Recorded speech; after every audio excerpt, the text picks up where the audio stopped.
reading your videographer from KNOM website. Welcome to the College of Complexes. Let us know if you'd like to see some more of these nice videos.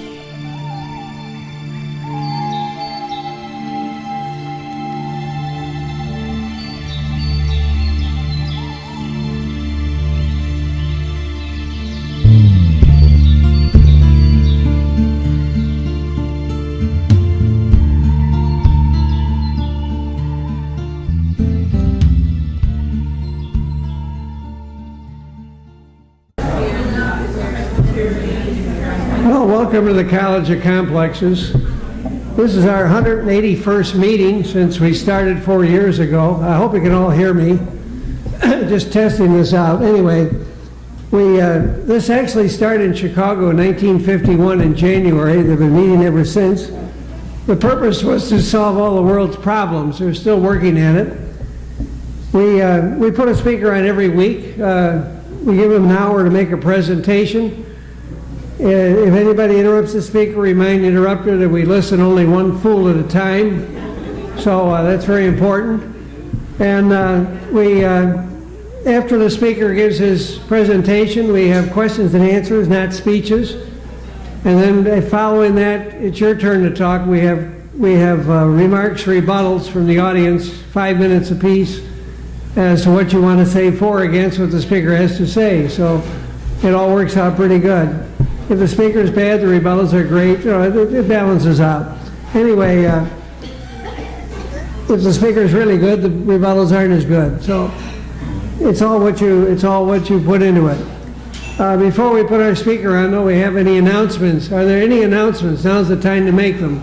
I see one over there. You want to make an announcement? George wants to make an announcement. He's going to make one. He's making his way up here. George Nolan, ready for announcements?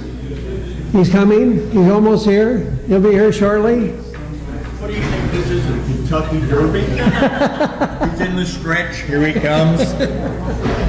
My name is George Nolan, and I am with Blue Harvest, the team that's for Relay for Life. Susie Hess is my team captain.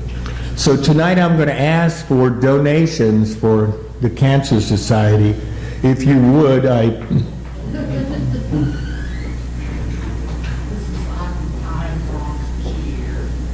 know what it. I know what it. I know what it is, but I am speaking. If you would.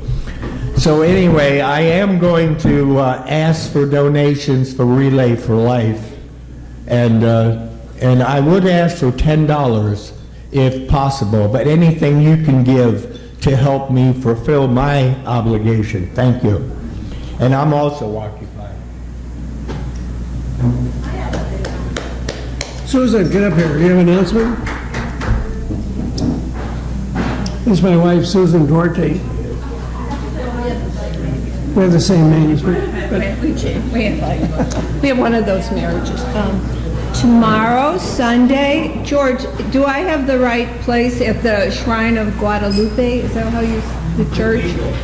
Cathedral of Guadalupe at 1:45. There's going to be a humongous march for immigration rights. So, and that's right on Ross Avenue. So tomorrow, Sunday, I believe it's at 1:45. It's on 1:30? Okay. So, and then it's supposed to end at a Cinco de Mayo fiesta. So, should be fun.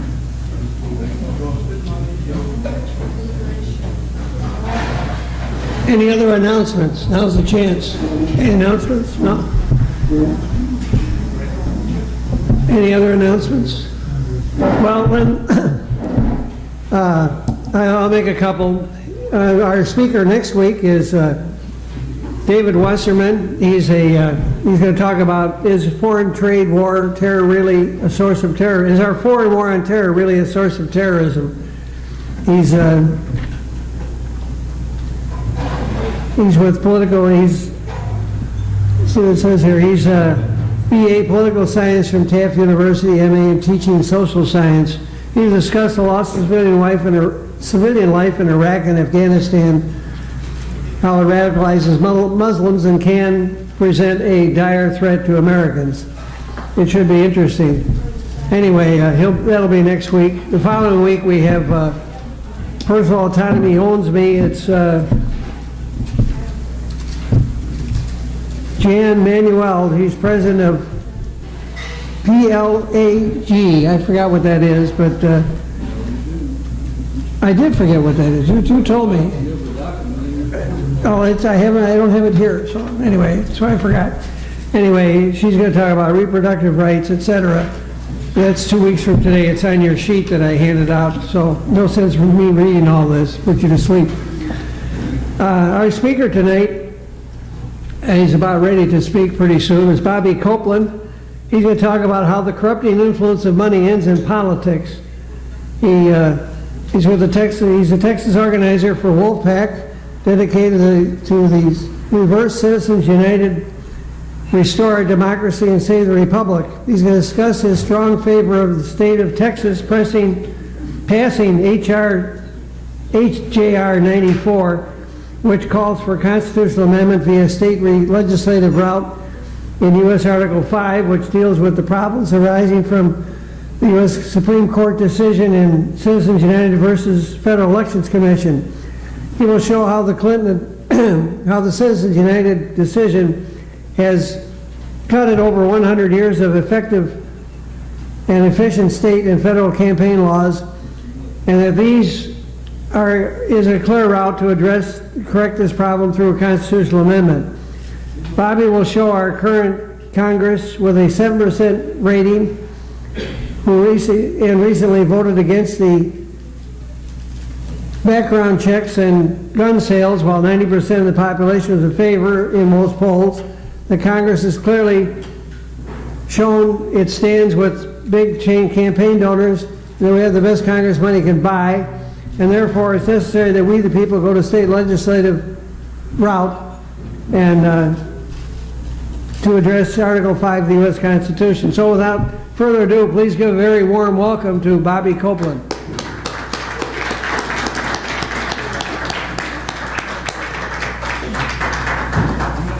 You got it. Well, thank you, Tom, for that very nice welcome, and thank y'all for having me here. I greatly appreciate it. Here, I'll get that. I greatly appreciate y'all letting me be here on this Saturday, and I'm glad that y'all came out to listen to me. Normally, whenever I talk to people about I'm at the state legislature office, and I've got less than 30 minutes to do it, so I'm going to actually read from some things that I have prepared, going a little bit more in depth than what I normally do with the presentation, just because of the fact that many of y'all deal with so many different issues. This probably isn't one that has been on your horizon for a while, and it's a complicated situation, so I'm going to read a lot of facts so that way I get them accurate. That way y'all have the accurate information. Just a little bit about myself. My name is Bobby Copeland. I was born in the Panhandle, an hour northwest of Lubbock in a little town called Muleshoe, Texas. My mom was the chairwoman of the Democrat Party there. So during the Clinton days, I got out and did grassroots campaigning for him. Also, whenever I got older, in 2008, while going to Southwestern Assemblies of God University, I started the Young Republicans of Ellis County. I was also the chairman of that group. I was parliamentarian for the Ellis County Republican Party, parliamentarian for the Texas Young Republican Federation, which is the largest federation in the United States. I also was an intern for the RNC Strategy Department, also worked in the chairman's office and constituent services during the 2008 presidential campaign. The bailout is what made me leave the Republican Party. They had always talked about individual responsibility, but whenever their corporate masters needed to bail out, they gave it to them and didn't preach individual responsibility to them. And so then I sat on the executive committee for the Libertarian Party of the state of Texas. I was the representative for Senate District 22. which covers central Texas, south of Dallas, Fort Worth, and just north of, or just around the Waco area. So that was about 10 different counties that I was responsible for. And then once I realized the libertarian message was laissez-faire, just with different words, I got out of politics. And then in 2010, Barack Obama, during his State of the Union, talked about this thing called Citizens United. And since corporate bailout was the thing that initially instigated my hatred for the Republican Party, this touched very close to my heart because it was now corporations being able to give unlimited amount of money. And so I, started campaigning and was a fellow for OFA during the spring semester. Had to resign from precinct chair because I had to move, but was precinct chair for the Dallas County Democrat Party. And now I'm organizer for Wolfpack, and I'm the organizer in North Texas. Now what Wolfpack is it's a cross-partisan organization that is solely out there for getting the corrupting influence of money out of our political process. Now, the basic argument of why this needs to be done is because 86% of Americans are deeply troubled by the corrupting influence of money that has over time corrupted our political process, and all Americans are disgusted by the Supreme Court decision of Citizens United. Matter of fact, in July 2012, Gallup ran a poll asking people what their biggest concerns were. The first biggest concern by 92% was jobs in the economy. The second biggest concern by 87% was the corrupting influence of money in our political process, and they wanted something done about it. Now, 87% of Americans, when they were asked what they believe is the biggest problems, that was the second biggest issue.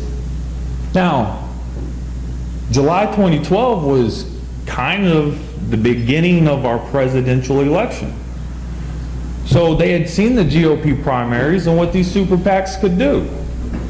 Florida, whenever I tried to call in Florida for OFA, I got some of the nastiest responses because they had just been bombarded by $20 million worth of negative ads on Mitt Romney and other GOP candidates. So they didn't want anything to do with politics. You're talking about a matter of 3 weeks, they had $20 million spent on that state alone, just for the primaries. Our representative democracy, because of this, is broken. And this is something that my representative, Kenneth Sheets, his legislative director, so eloquently pointed out to me. Because whenever I went down there and was making the case for him, I said, JP, if I tried to get a meeting with my congressman, which is Jeb Henselman, I said, what do you think the probability of me getting that meeting is? And he said, slim to none. And I said, and all I had to do to get a meeting with you is make one phone call and ask for it. I said, that shows me, as somebody who's getting his master's in history, that shows me that something is broken. And so, therefore, the path to victory is 34 state legislatures passing resolutions to call an Article 5 convention to propose an amendment which must be ratified by 75% of the states, or 38 states. So, Citizens United, because that was something that Tom talked about, Citizens United gutted over 100 years of state campaign finance laws. Not to mention it obliterated Feingold McCain. Now, I've got right here, and I'm not going to bore everybody by reading every little detail of it, but this talks about the 24 states that are currently prohibited or restricted corporate and union spending on candidate elections. Many of these states are looking at repealing or rewriting these laws to avoid legal challenges under the new standards set by Citizens United. This is 24. Now, in the state of Texas, we had over 20 laws. And this is straight from the Texas Election Commission. Of all the laws,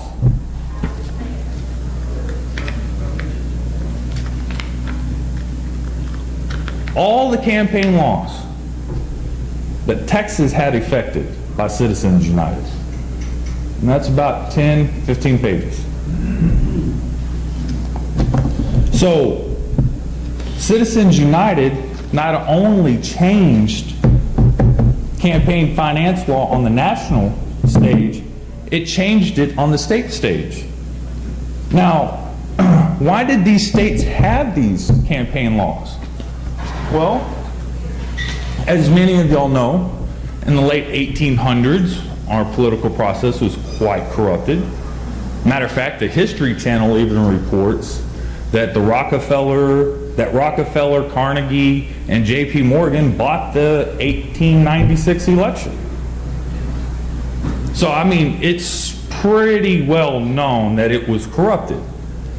So corrupted that mining companies and railroad companies would buy elections in this new frontier of the West. That's why Montana had laws saying that entities outside the state could not make political contributions to their state elections. Citizens United gutted that. Matter of fact, whenever they went ahead and tried to appeal it, lost it. The last thing I'd call Montana is a progressive state. Texas, over 20 of our laws. Now, Texas has always been a conservative state. Now, it might have been conservative Democrat or conservative Republican, but it was conservative. So many of these state campaign finance laws were written to protect states' rights. So conservatives themselves should be for this. And much of the information I'm going to quote to you comes from places like the Goldwater Institute, comes from places like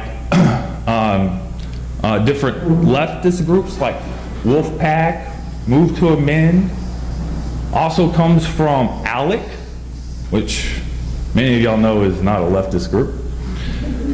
So, HJR 94 is the resolution.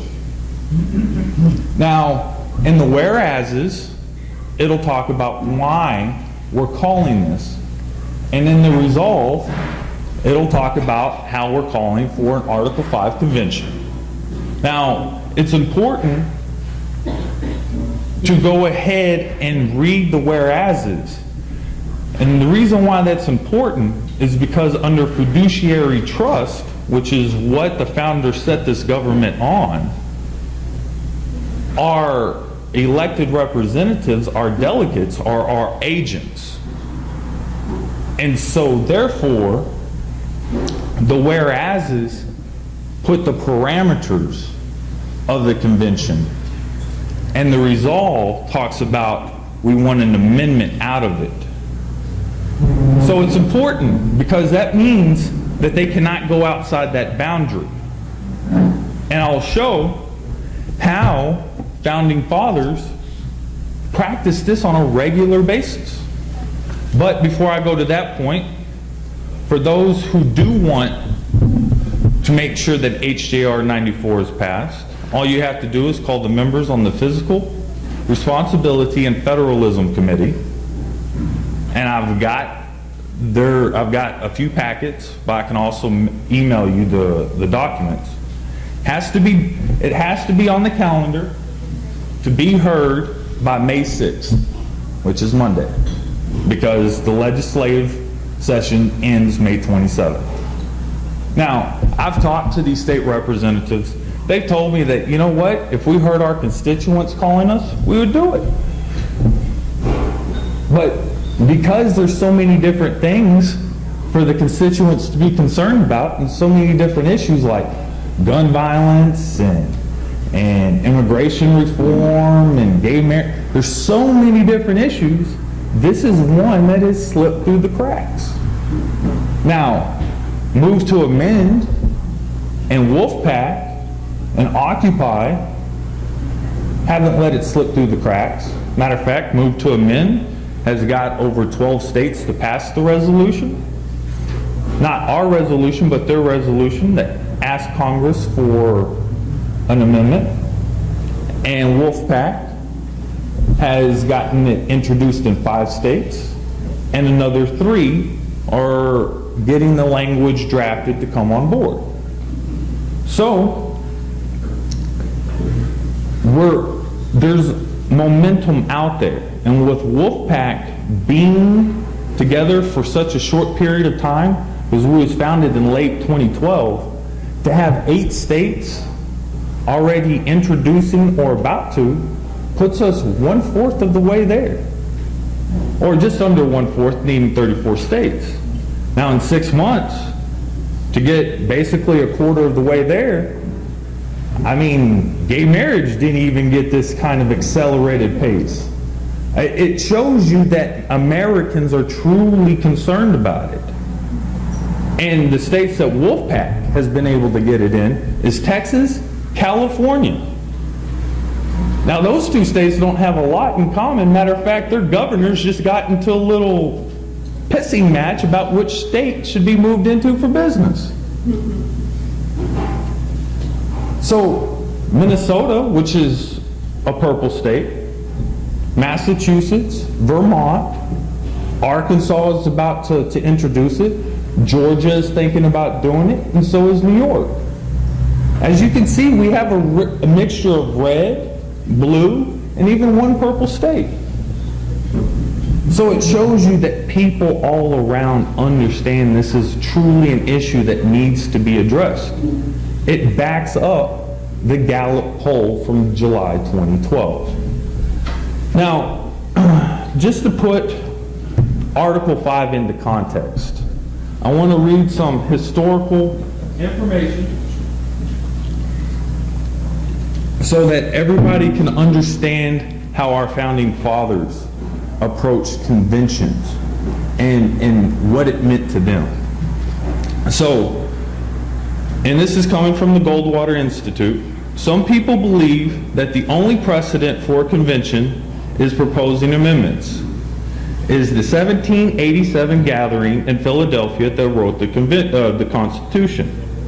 From that, opponents characterize an Article 5 convention as a constitutional convention. This is quite untrue. At the time of the founding, a convention was an assembly other than the legislature designed to serve a governmental function. Although practice began in Great Britain during the 17th century, Americans put it to very wide use, particularly during the founding era. Between 1774 and 1787, there were dozens of conventions. Some conventions were held purely within a single polity. They represented the people of a particular colony or state. Others were interstate or federal in nature. Interstate conventions consisted of delegates sent by the respective state legislatures to consult on problems prescribed by the commission that empowered them. Each state delegation formed a unit, often called a committee.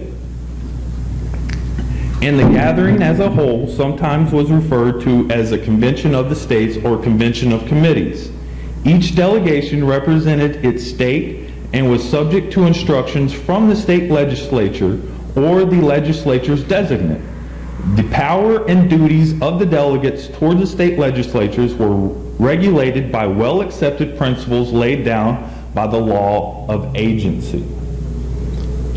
Within the limits of preset subject matter and subsequent instruction, conventions enjoyed considerable deliberative freedom. They were, after all, convened to act as problem solvers. They elected their own officers and adopted their own rules. In general, interstate conventions were modeled on those attempted by international diplomats. The initial interstate convention of the Founding Father era was the First Continental Congress of 1774, which, despite being denoted as Congress, both qualified as a convention as was understood to be. There were at least 10 other interstate conventions held between the Declaration of Independence and 1787. 2 in Providence, Rhode Island, 1 in Springfield, Massachusetts, 1 in New Haven, Connecticut, 2 in Hartford, Connecticut, 1 in York, Pennsylvania, 1 in Philadelphia, 1 in Boston, and 1 in Annapolis. Some single-state conventions served only a narrow purpose. For example, the Georgia Constitution of 1777 authorized an interstate convention solely to draft constitutional amendments suggested by a majority of counties. This provision may have been the direct inspiration for the U.S. Constitution's Convention for Proposing Amendments. Other conventions served broad, constitutive purposes or were called plenipotentiary, I always screw that word up, I'm sorry people, conventions. Among these were the bodies that erected independent state governments after eviction of the colonial governors. Among interstate conventions, the First Continental Congress was the most nearly plenipotentiary. It was empowered, and I quote, to consult and advise, i.e. deliberate, with the commissioners or committees of the several English colonies in America on proper measures for advancing the best good of the colonies, unquote. The 1787 gathering, contrary to common belief, was nearly plenipotentiary. It enjoyed very broad power to suggest a new form of government and was not, as so often claimed, a runaway convention. That claim is perpetrated by the John Birch Society. Now, most of us who have been in politics for a while know what kind of people the John Birch Society is. Most interstate conventions were far more limited. That is, they were targeted at a particular problems. Now, I can list all of these different particular problems, but I'll list just a couple so you can kind of get what I'm talking about here. The famous Annapolis Convention of 1786 was to focus on the trade and commerce of the United States, whose important but limited scope induced James Madison explicitly to distinguish it from the Plenipotentiary Convention. The first assembly at Providence was restricted to currency and defense measures. The second was entrusted only with ascertaining how to provide army supplies in a single year, and so on and so forth with these different conventions. But as you can tell right here, that the convention that we got our Constitution from had broader powers than the other conventions that were going on at that time. Now, this was because of the law of agency.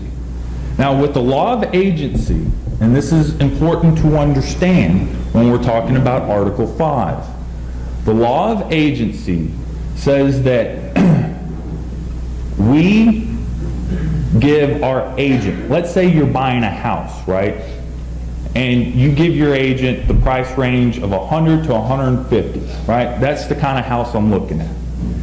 If the agent goes out there and ascertains a house that's 175,000 and says my clients will buy it and therefore it's off the market, well, guess what? What he just did or what she just did is illegal, and therefore you are not responsible for what that agent just did. It is very similar in this case. If, for example, the Annapolis one, the trade and commerce of the United States, if they would have talked about setting up an army, right, for the purpose of defense, and it wasn't defending commerce or trade-related issues, then that would have been illegal. And therefore, they would have been outside the law of agency. So our founders took great pride, and many of them were lawyers. So they took great pride in understanding how the law of agency worked. And therefore, since conventions were their way of problem solvers, the way we use Facebook pages now for certain items, as our ways to be problem solvers. Notice we don't call conventions in anywhere near the amount that they did, because we have different means of solving our problems. So it's important to understand that the founders, you always hear people talk about, especially the originalists, talk about, well, we got to understand how the founders were thinking. You got to read their papers, right?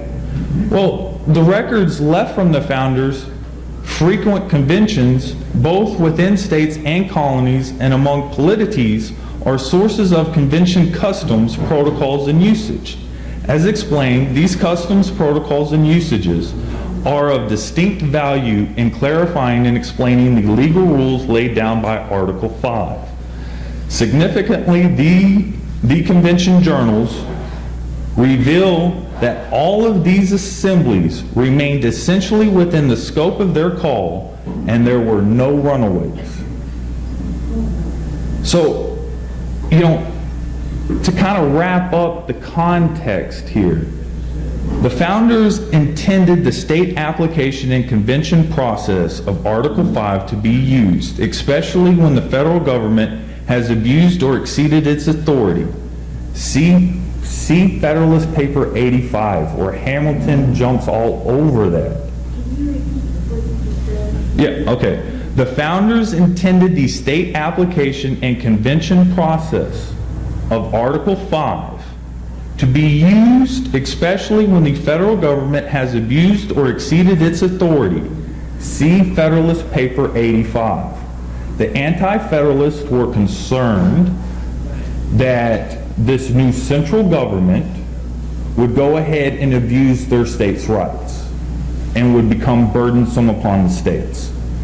So Hamilton, in the final Federalist Paper, uses that argument and tells them, go look at the papers, because it was not the Constitution yet. Go look at the papers, and you'll see in Article 5, the people will have the ability to keep that from happening. So it was a selling point by Hamilton. Jefferson wrote about it. Madison wrote about it. Madison's name was included on, he was kind of one of the ones that decided if it was an interstate or a state, if it was plenipotentiary or if it was just limited scope. So obviously Madison knew a great deal about how these conventions worked. So not employing Article 5 in such circumstances dishonors and threatens the founders' design of this country. Because a convention for proposing amendments has never been called, the process might seem mysterious. Some have taken advantage of the appearance of mystery by calling it a runaway or a con-con. There need be no mystery. The nature of the process is recoverable from American history and American law. We know how other federal conventions worked during the founding, and we have nearly 2 centuries of experience after the founding with state applications and with other kinds of conventions. So just, I wanted to read the historical context so that we could understand how our founders felt about this process. Now, as far as is the different things for it's different for progressives and conservatives when I talk to them. Progressives, they don't like the fact that their grassroots activities can be completely squashed because the Koch brothers dropped $3 million on a race. Well, you know what? Conservatives don't like their states' rights being affected either. Because whenever I talk to many conservatives and bring up the congressional seat that was vacated by Jesse Jackson Jr. because of his activities, the woman who was, it's a safe Democrat seat, but the woman who was in the lead had an A rating from the NRA and had their blessings. When Bloomberg found that out, he dropped $3 million on that race, and in 2 weeks she went from a 12-point underdog to winning the race. And you know what? You just saw what kind of an introduction they gave Governor Perry at the NRA. You think the NRA wants to see groups like that dropping money and losing their cronies? They don't want to see that either. So basically what it comes down to is which side on a particular subject matter is going to have the most money. Because that's going to be the person who wins.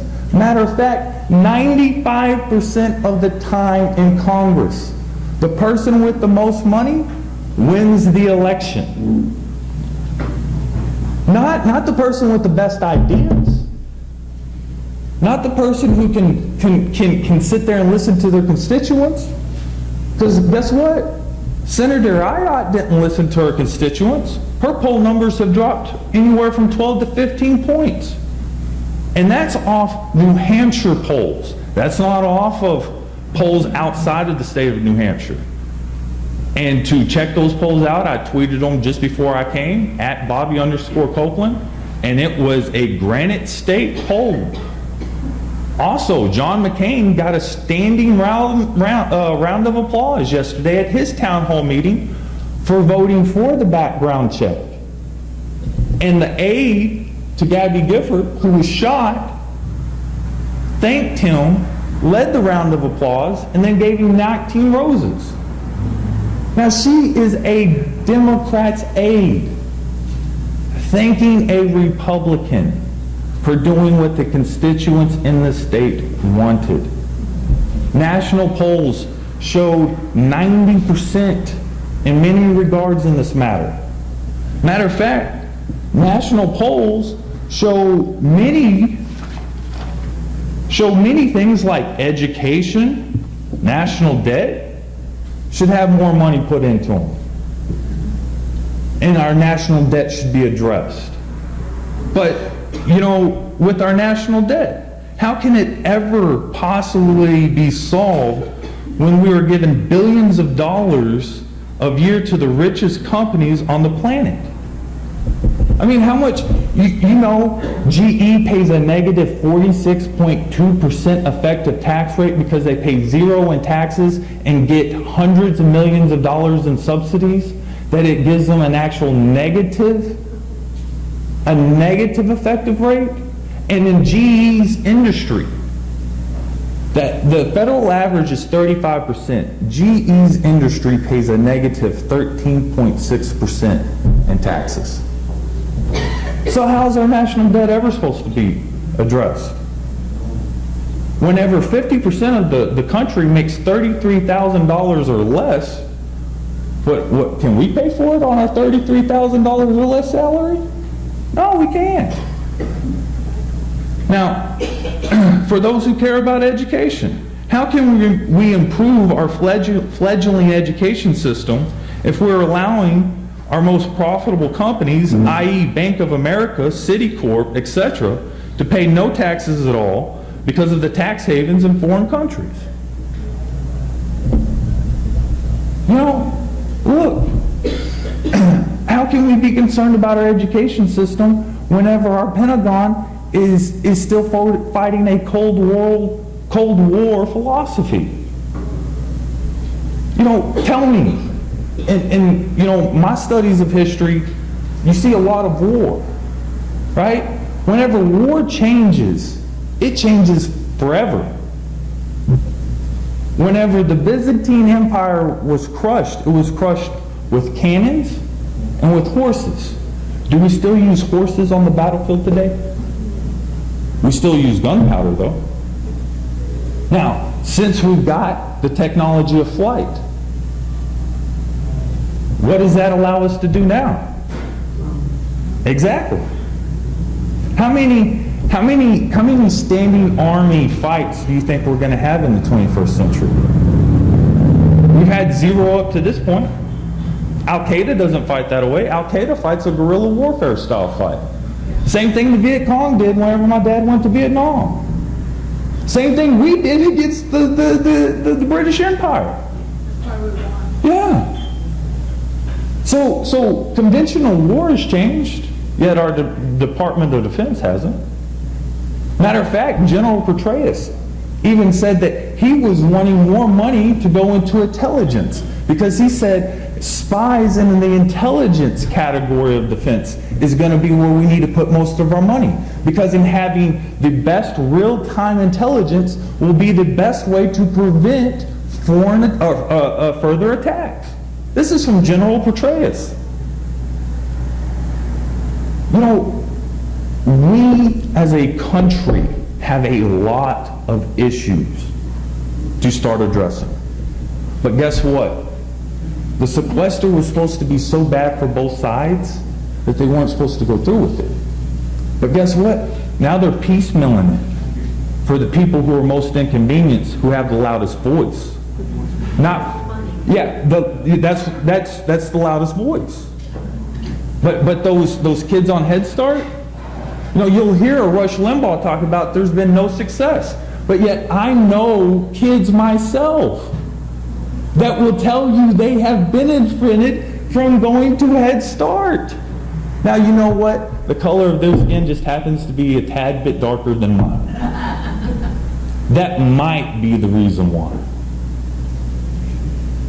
And so, whenever we Americans, and I know that there's people in here from both sides, and I know there's people in here that are from the middle, when we can all agree that the corrupting influence of money in our political process does not allow us to tackle the problems of our day, what does that say about us going forward? We will be written about in history. Look, the Obstruction Congress under Truman didn't think they would be wrote about the way that they are now. The KKK didn't think they'd be wrote about the way that they are now. You know, the people who opposed interracial marriage didn't think that they'd be talked about the way they are now. You know, a lot of the people who stood in the way of progress never betted on the American people. And I learned from Bill, you never vote against the American people. You never bet against them.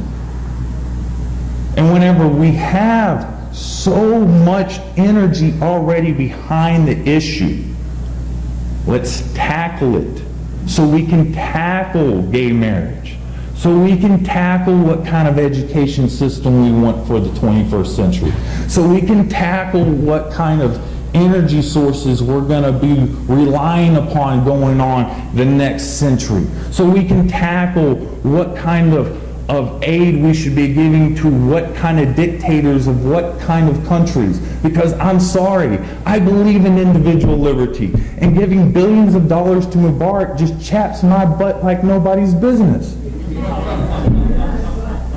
And you know what?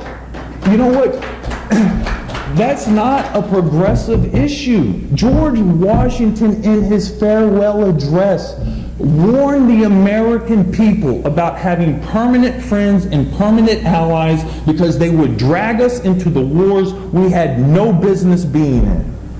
And you know what? 250,000 people my age are coming home with PTSD because we had no business in those wars. You know, I live with a man who, because he didn't want to be a draft dodger, went ahead and went to Vietnam. He was 60 days away from leaving country, which meant as a radio man he should not have had to go on platoon. But the radio man for that platoon squad was strung out on heroin. And instead of letting his brothers go into that jungle without a radio man, he went. And whenever that platoon sergeant was hung over and tripped over the tripwire, killing half of the platoon and maiming the other 25. And my dad got Purple Hearts and Bronze Stars only because he was conscious enough to radio in their position. And still has shrapnel coming out of his body today, and that happened in 1969. I know what it's like to live with the aftermath of war. And my heart bleeds for those kids who are going to have to see their mom and dad in bed because the PTSD has just gripped them so bad that day. And you know what? Their claims are going 2 years without being heard. Why? Because we're too busy letting the money in our political process corrupt it, and we're not doing anything about it. We send them over there to protect our liberties. We send them over here so we can have stuff like this, but we don't do what's necessary. And you know what? I'm about a little peeved off about it. Because you know what? May 27th passes, and if this bill doesn't get through, Texas is the follower and not the leader. And you know what Texas did? We needed the leadership of America whenever it came to our independence. If it wasn't for those brave men at the Alamo, Sam Houston would have never been able to position his troops in the proper place that he needed them to be. If it wasn't for America annexing Texas into the United States of America, our southern border would be a lot closer to San Antonio than where it is currently. And so this is our time. And you know what, people? We've done it once before. Even though an Article 5 state application and convention route has never occurred, it got close one time. And that was the direct elect of senators. See, in the Constitution, it says that the state legislatures pick who the senators will be. Well, the American people, seeing how corrupted politics were in the late 1800s, were like, no, I think it'd be a better idea if I got to elect them. Well, they said, hey, it's constitutional, we need an amendment, and we're not going to do it. So Nebraska started first in 1893. Texas was the second state in 1899. But because the convention application was so broad, in 1901, we went and made another convention application, and we were the leaders. And guess what? At that time, we had 48 states, so you needed 32, right? We got to 31. And guess what Congress did? They passed the 17th Amendment. Because they knew one more state, and they've got their convention. Because if you read Article 5, when 2/3 of the state apply, they must call a convention. And guess what? Them and the president have no authority over that convention whatsoever. Just the delegates who go there. And so, imagine in the early 20th century, when you have all these revolutions going all over Europe. The Bolshevik Revolution happened in actually 1917. Imagine the world is watching America and the people of the 32 states amending our Constitution saying we don't need the federal government one. Wow, what kind of a message would that have sent worldwide? So guess what? Congress is like, no, we want to show that we're still needed. So they acted, and they did the right thing. And there's groups out there like Move to Amend, who I talked about, who have 12 different states who have passed resolutions asking Congress to do it. This is a Congress with a 7% approval rating, 3% in Texas. And guess what? The majority of them are Republicans, and we give them a 3%. So obviously they're not going to do it. It doesn't make sense for them to do it. I mean, heck, I don't know if y'all saw it, but whenever the new the new Congress was sworn in, they released what the Democrat congressmen were to do in a day. 4 out of their 8 hours is spent getting money for their campaign. Means half the time they're not even concerned about you. Half, at least half. And we see they only work, what, 3-4 days a week? So they're really not concerned. And I would love for us to ask Congress and them to do it. But we've asked Congress since we had the election that was supposed to signify which way America wanted to go, which was supposed to give, Republicans and Democrats said, whoever you vote president, will give the mandate, we'll have the mandate. This will be the kind of country you want. We had the mandate. Matter of fact, Democrats got 1 million more votes in the House, gained 9 seats, gained seats in the Senate, and guess what? None of our mandates have happened. I mean, I guess you can say half of a mandate happened whenever only 1% got a 4% increases in their taxes. And as you saw by the jobs report this past Friday, the economy isn't crashing. The Dow Jones is at the highest it's ever been. So, I mean, obviously, around 4% increase in taxes didn't kill America. But yet, in order to make sure there's no more taxes, Social Security I'm paying into, Social Security you're paying into, that's going to get cut. Medicare, going to get cut. Even though we overwhelmingly, Democrat and Republican, said no to that idea. Hell, even the Republicans ran attack ads against Obama for taking $700 billion out of Medicare. Remember, that's what Paul Ryan was harping on. That's what Mitt Romney was harping on.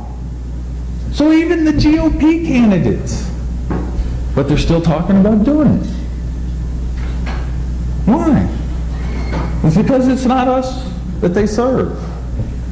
All they need is our votes. They get the money somewhere else. Why do you think Mitt Romney was able to be so candid about the 47%? He was getting paid $50,000 per plate to be candid. You have $50,000 to spend on your official for their candidacy about you? Yeah, exactly. And I bet you know what? If I had $50,000, I bet you Obama would say, Bobby's a hell of a guy.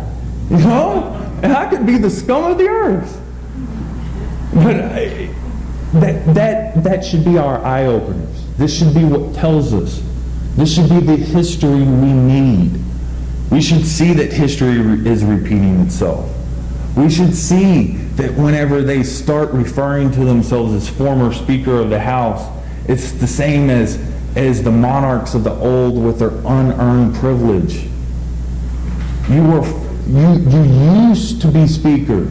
Now you're citizen again. That was the point of the Founding Fathers, was so that citizens could come and serve and then go back home to their normal business. It wasn't until Reagan that they started to be considered honorable. Matter of fact, it was his 87 State of the Union address where he said, I will address y'all as honorable. And many of them laughed because that had been the first time honorable had ever been used for a congressman. And so,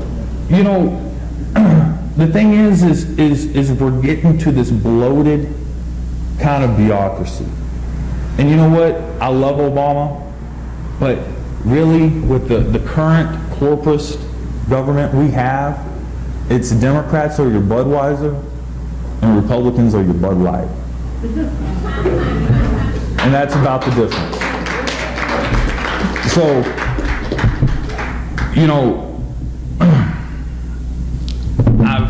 I can rant and rave about all the different things that have money has corrupted our political process. I can rant and rave about all the American lives that have been killed because of it. I can rant and rave about the things like the war on drugs and how many millions of young people's lives it's destroying. I can't serve into the military because I got caught with a 5-gram bag of pot whenever I was 17 years old.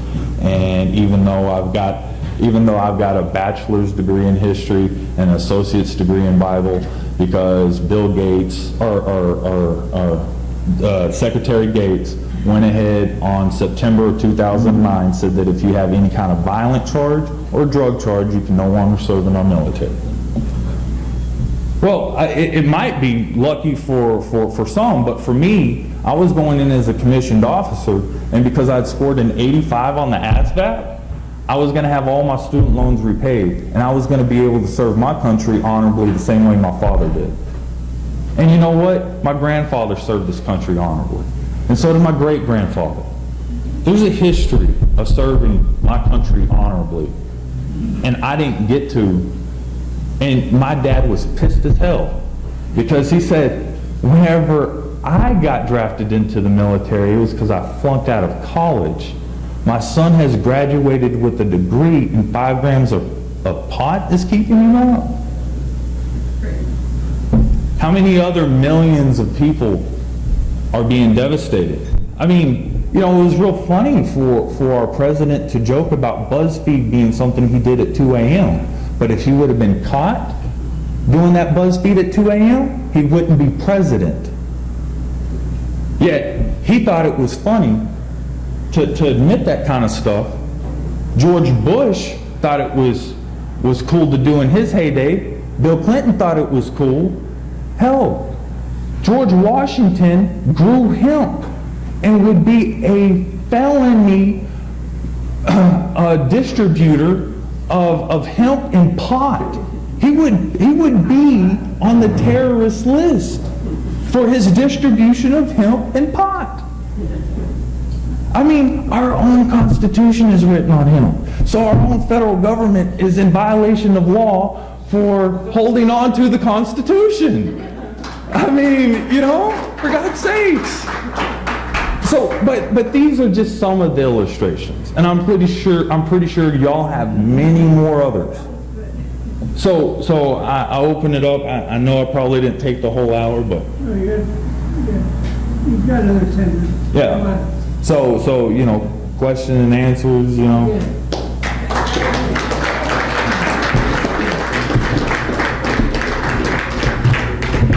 Yes, sir. You got one right here. Yes, sir. Yeah, it's right here. Wow. Look at you. From the 2012 election, do you have a list, a hierarchy list of the contributors to the national election? No, I don't have one of those lists, but one of the places that you can go to get information like that is opensecrets.org, and opensecrets.org can help you with that kind of stuff. That shouldn't be a secret. Well, no, it's not a secret. They just call it that because, you know, it's a catchy name for a website. But what they do is they track each politician. They track each politician, and like Pete Sessions got $30,000+ from USAA the last time he ran. So you can go to the politicians, where they get their money from, and you can see that kind of. That's not what I'm talking about. No, as far as the companies who are the biggest contributors since 2000, no, I don't have that information personally, but I do believe with a simple Google search, you could probably find that out. I guess my point is this. My question is this. If you don't know what the bad guys did, then why are you campaigning against them? Because I can sit there and see what they're doing currently right now with the veterans. I can see what they're doing with education. I can sit there and see what they're doing with the gun violence issue. I can sit there and see what they're doing with immigration, gay marriage. How many other subjects you want me to cover before, you know, because public polling policy, right, or public polling just recently did one a few months ago that showed 15 areas where Americans want actual increase in spending by over 50%.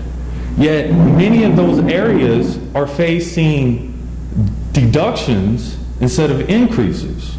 So, you know, the last election, whenever we voted that the top 2% start paying more because they've had a tax holiday for the last decade and a half, go ahead and start paying more, we didn't get that either. So, I mean, if you wanna go on what kind of political contributions have been made by GE since 2008, it's well over $4 million. If, you know, there's several ones I can list for you. There's several ones that I can pull up on my app if we're in a good Wi-Fi spot and show you since 2008. But, I mean, do you really need evidence? Dwight D. Eisenhower warned us of the military-industrial complex. Did you question him about why he was coming up with that reasoning?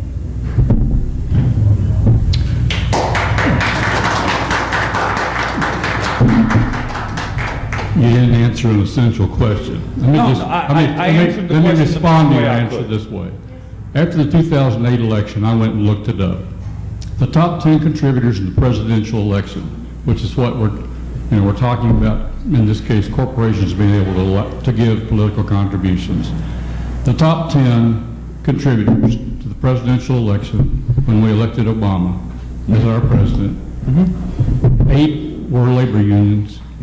1 was the National Association of Realtors. Yeah, that's whenever you and go... And 1 was the National Bar Association. That's whenever you exclude super PACs. When you include super PACs, the Koch brothers spent $400 million alone. So that's more than all the labor unions did combined in the past election. So actually the Koch brothers in 2012 spent more than labor unions have in the last 4 years collectively. So yes, your argument is right when we're not talking about super PACs. The Constitutional Amendment doesn't do anything about that because they're individuals. Well, we're not talking about a Soros. constitutional amendment. I thought we were. We're talking about a constitutional amendment as far as overturning Citizens United, yes, and getting the corrupting influence of money out of our political process. But, you know, as far as me having to validate my argument because I can't quote off to you the top 10 contributors since 2000, I can go ahead and tell you that Rockefeller, Carnegie, and J.P. Morgan bought the 1896 election. Does that not give you some kind of historical foundation about this shit happening in our past? Does Dwight D. Eisenhower warning us of the military-industrial complex and their power and the money spent on them, does that not give you historical foundation of what kind of problem we're dealing with? This is a problem that dates further back than 2000. This is an issue that dates back to the late 1800s in America. So I think this is something that historically America has shown has and will happen unless we do something about it.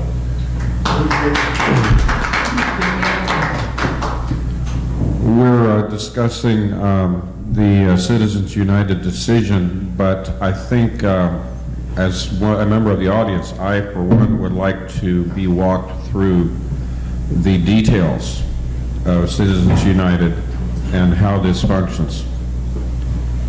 So that would be my request as a question.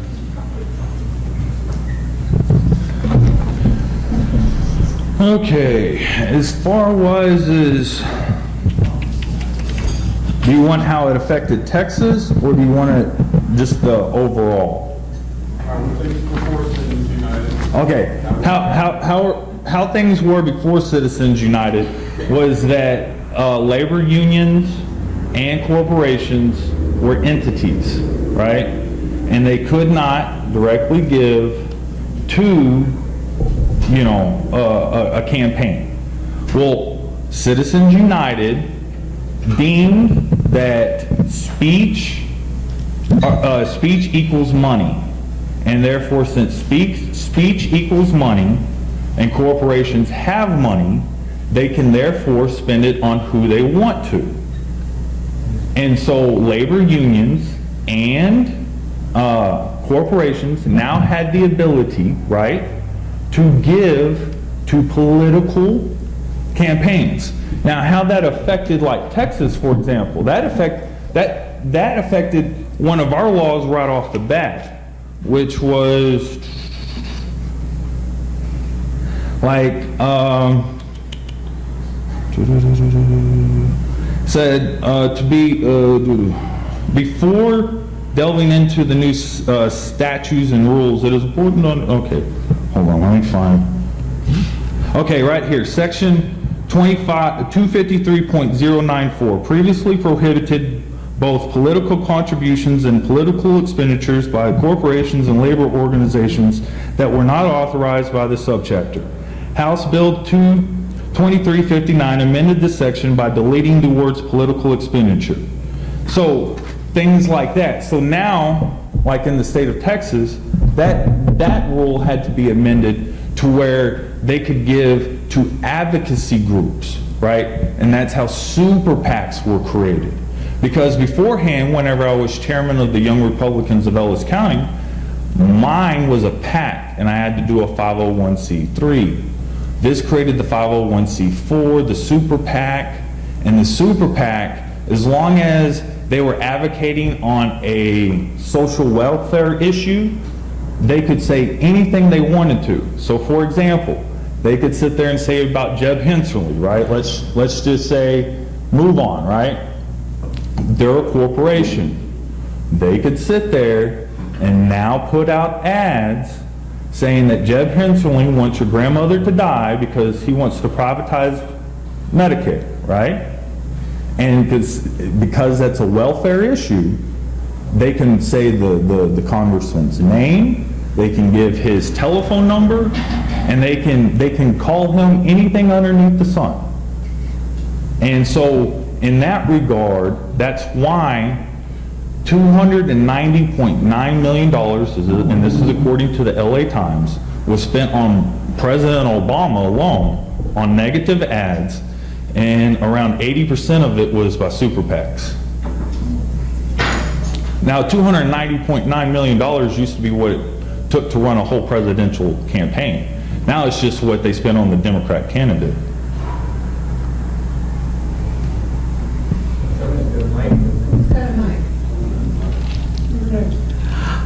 I wanted to address the, okay, give me a moment. Right. I'm gonna, can I put my question the way I want to put it? Okay. Based upon your fundamental law of agency, Yeah, that's the American that the law. founding fathers created, wouldn't the basis, underlying basis of their law of agency is conflict of interest? And since it is a conflict of interest for our country to consider corporations as individuals and have unlimited donations towards elected officials, elected elections, wouldn't that in and of itself make this entire Citizens United a moot, null and void Well, the thing decision? The thing is the money that is spent, right, isn't giving, in Texas, for example, they can't give directly to a politician. What they can do is give to the super PACs, right? And for example, Newt Gingrich, he didn't raise too much money because Adelson promised him $100 million towards his super PAC. And Adelson was able to blitz South Carolina with that with Romney Comes to Town, that 28-minute ad that really hurt his character. So the thing is they can't give directly, but through backroom channels, they can talk. I mean, it's illegal for them to talk. It's illegal for the super PAC and the campaign to talk directly. But if we think for 1 second that they're not doing it, then okay. But Okay. Another question based upon what you just said.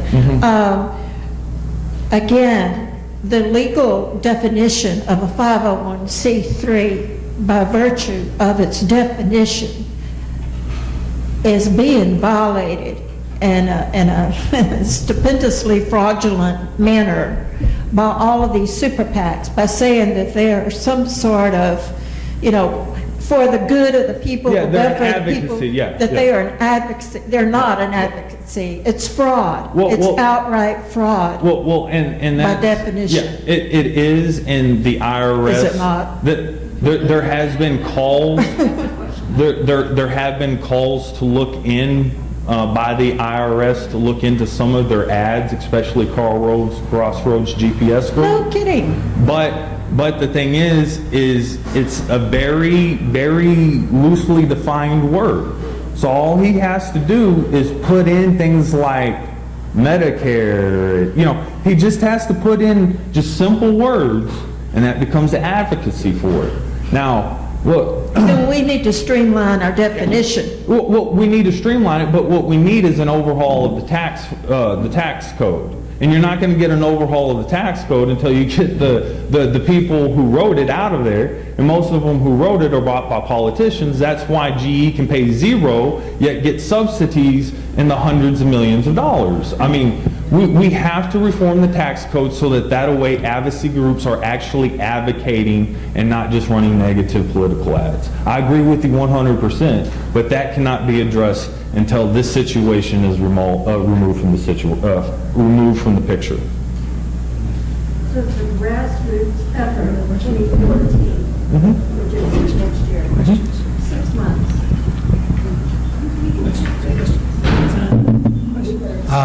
I want to get this overall. When I retired in 2000, I did a study. I wanted to find out why did countries that became superpowers in their day fail.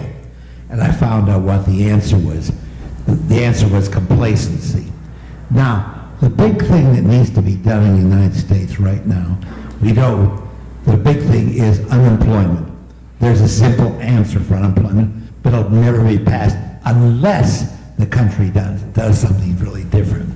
The big thing now is we need to have the United States government hire 6-7 million people under the federal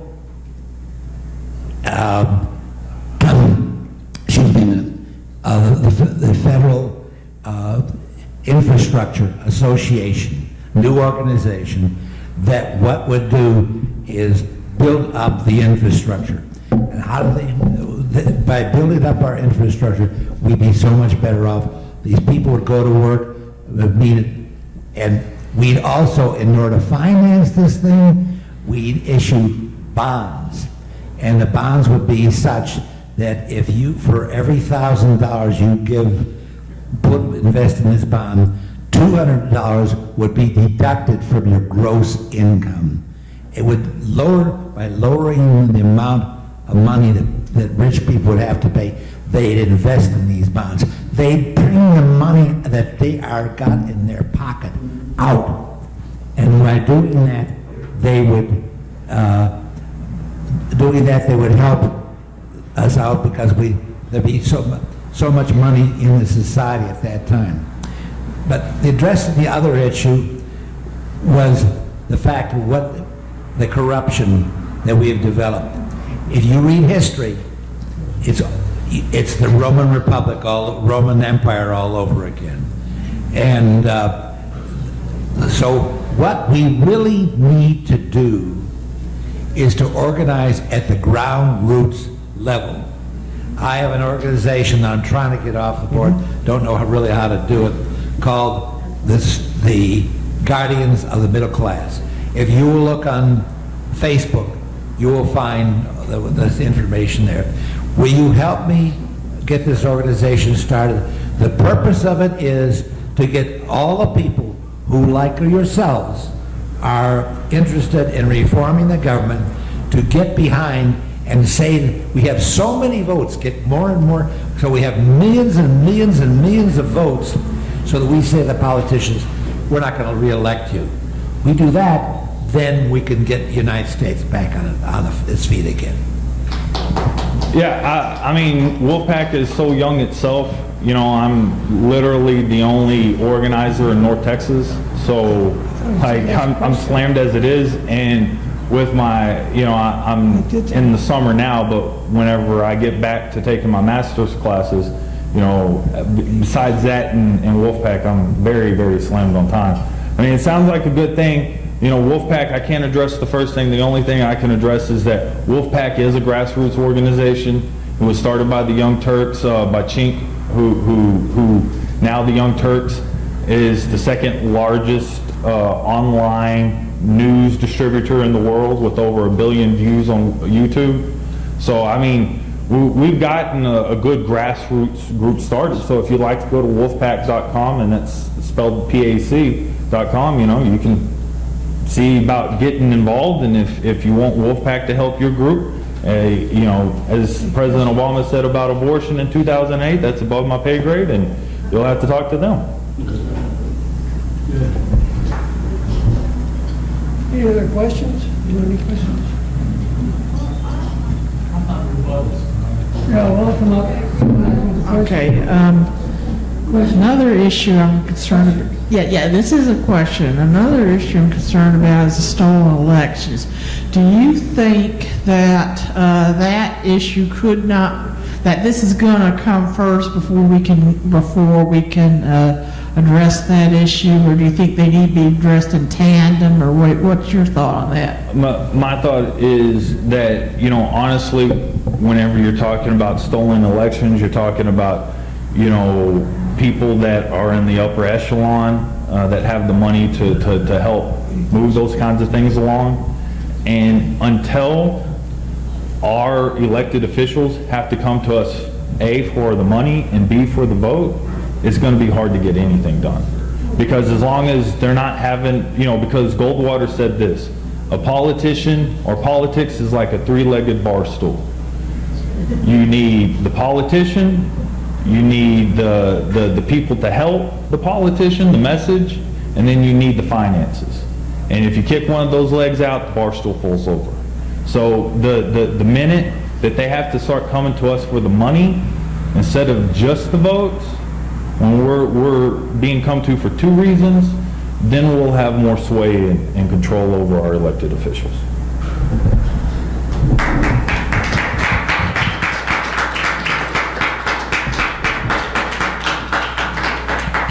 So one more question. I'm a little bit unclear as to what precisely you would like to see come out of these constitutional conventions. Well, in terms of legislation, because it sounds like, I know everyone's concerned about the overwhelming, disproportionate influence the wealthy have over the political process versus those who are not.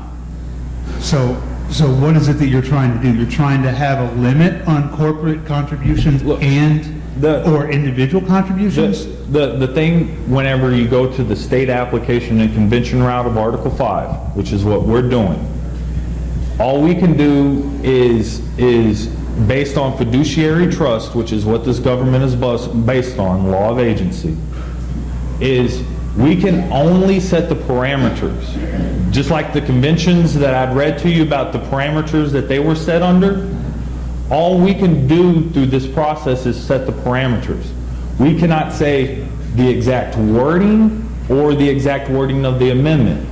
That's why the agents are sent there to solve the problem. Now, obviously, what would be an idealistic amendment and something that, through the language we believe will come out of it, is that Citizens United is deemed unconstitutional, and therefore corporations and unions are back to entities, and their money doesn't equal speech. And then the second thing to come out of it would be that all elections are publicly financed. And if you have a publicly financed system, which Feingold and McCain tried to work on very hard, you would see a different political process. I mean, whenever McCain was running against Obama, he agreed to the public finance, and that limited him at $85 million. Obama just had $290 million spent on just negative ads. So look at the disparity, just in between the 2008 election and the 2012, and the only difference between the two was Citizens United. I was just asking on your personal opinion. Yeah, what would you my personal opinion is I would like for it to come out that way, but because we cannot set the official language, you know. Yeah. Wow. Oh, sorry about that. One, thank you so much. This is very informative, and I greatly appreciate your expertise and your passion, particularly the passion. A question I have is, would this endeavor address the issue of overturning the notion that corporations are people? Well, corporations being people came out of the Citizens United thing. Whenever Citizens United said that their money equals speech, that's where the whole corporations or people thing came from, was because you're now saying that their money equals my speech, so you're now saying they're a person instead of an entity. So yes, it would address it, because Citizens United is directly where it stemmed from. Right, because it goes back to the 1800s, right, when the language of corporations being as people started, wasn't it? Well, no, the 14th Amendment was what was used by the conservative Supreme Court justices all throughout the late 19th century, whenever it came to labor striking against or any kind of minimum wage or workday laws. Any kind of labor laws was struck down by the 14th Amendment because it was there to help give the freed slaves the ability to ascertain a job and that kind of stuff. And so therefore, you know, they used the 14th Amendment saying that, you know, constitutionally you couldn't have minimum wage laws, because then it was denying the ability to negotiate between the worker and laborer. Okay, thank you. You got another question?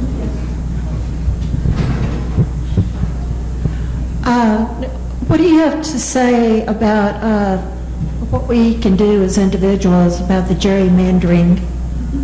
Well, the gerrymandering's gonna stop whenever we're able to take over our representative democracy again. Okay, Texas is a minority majority state, yet very few of our districts represent that. So LULAC has done things in the past and currently suing, right? But as long as, and this goes more towards the judges, you know, deeming those maps to be all right whenever they're sued by LULAC, because LULAC has sued every Texas governor going back for the last 26 years, including Ann Richards, about redistricting, because it has historically been unfavorable to Hispanics. And I learned that this past week at the LULAC convention. And so that more starts with us getting politicians who are actually going to be concerned about equal rights for all and equal representation for all, instead of just representation for those who, you know, give to their political campaigns.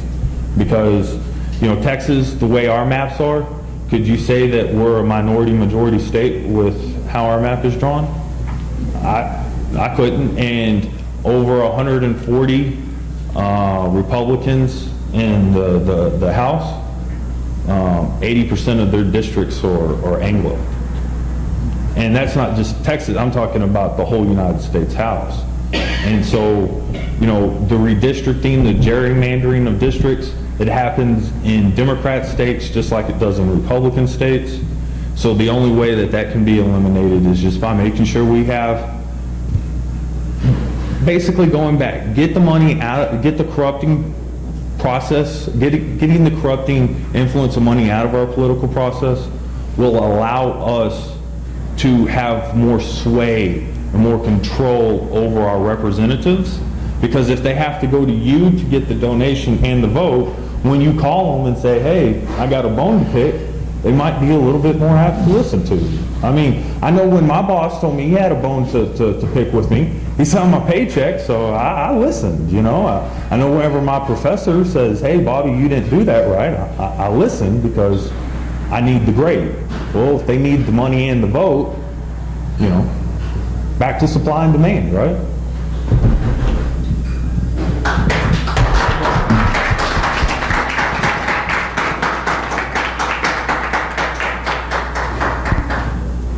Okay, now it's your turn to talk. Our speaker gets to sit down. Who wants to be first?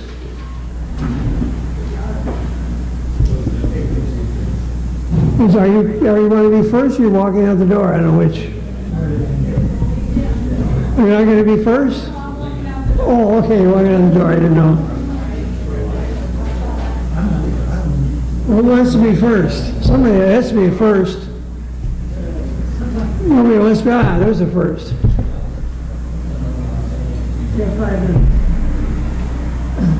I've got 5 minutes. I've already got 2 minutes more than I got from the global warming crowd, so that's great. Without a timer. Without a timer, truly.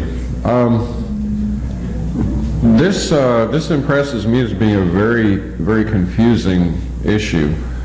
It's so much, at least the presentation, the way we're being presented it here, it's so much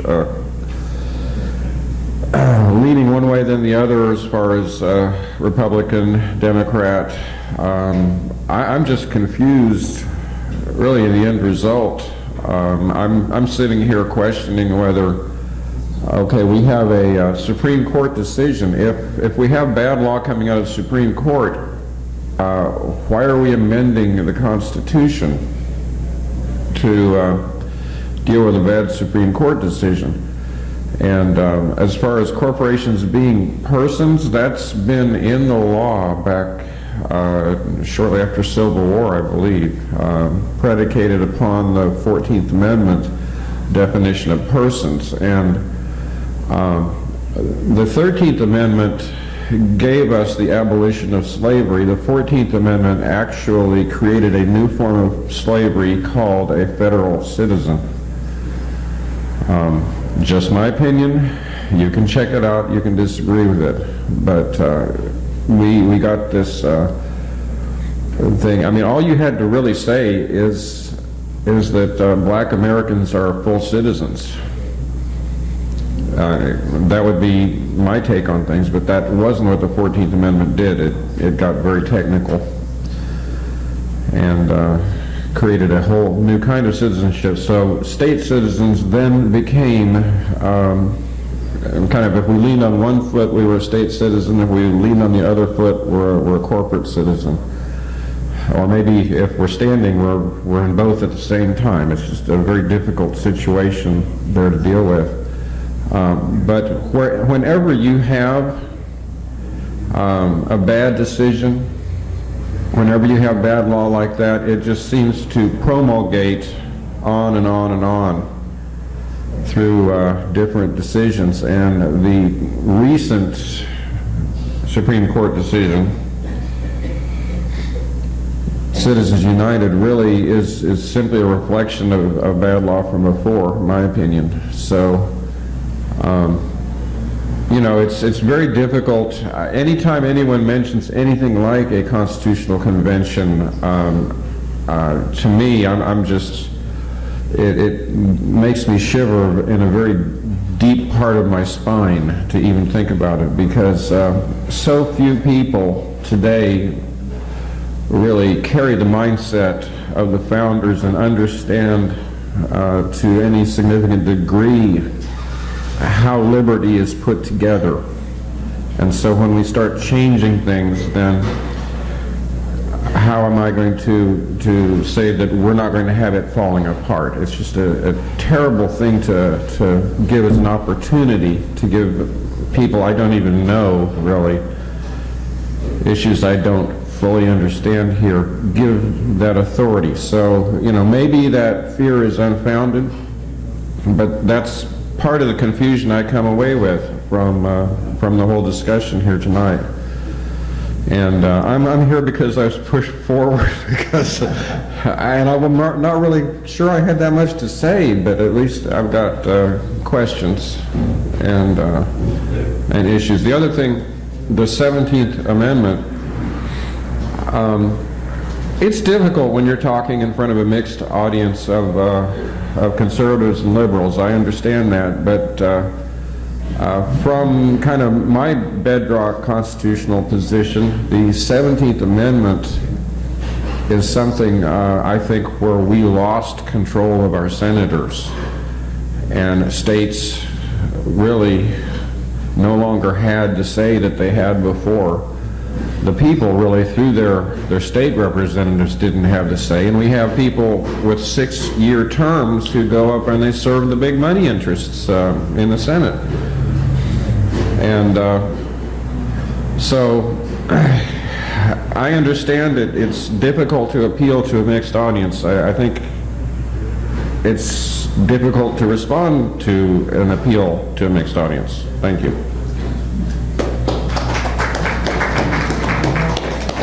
Okay, who's next? That's me, Jim. Jim Love.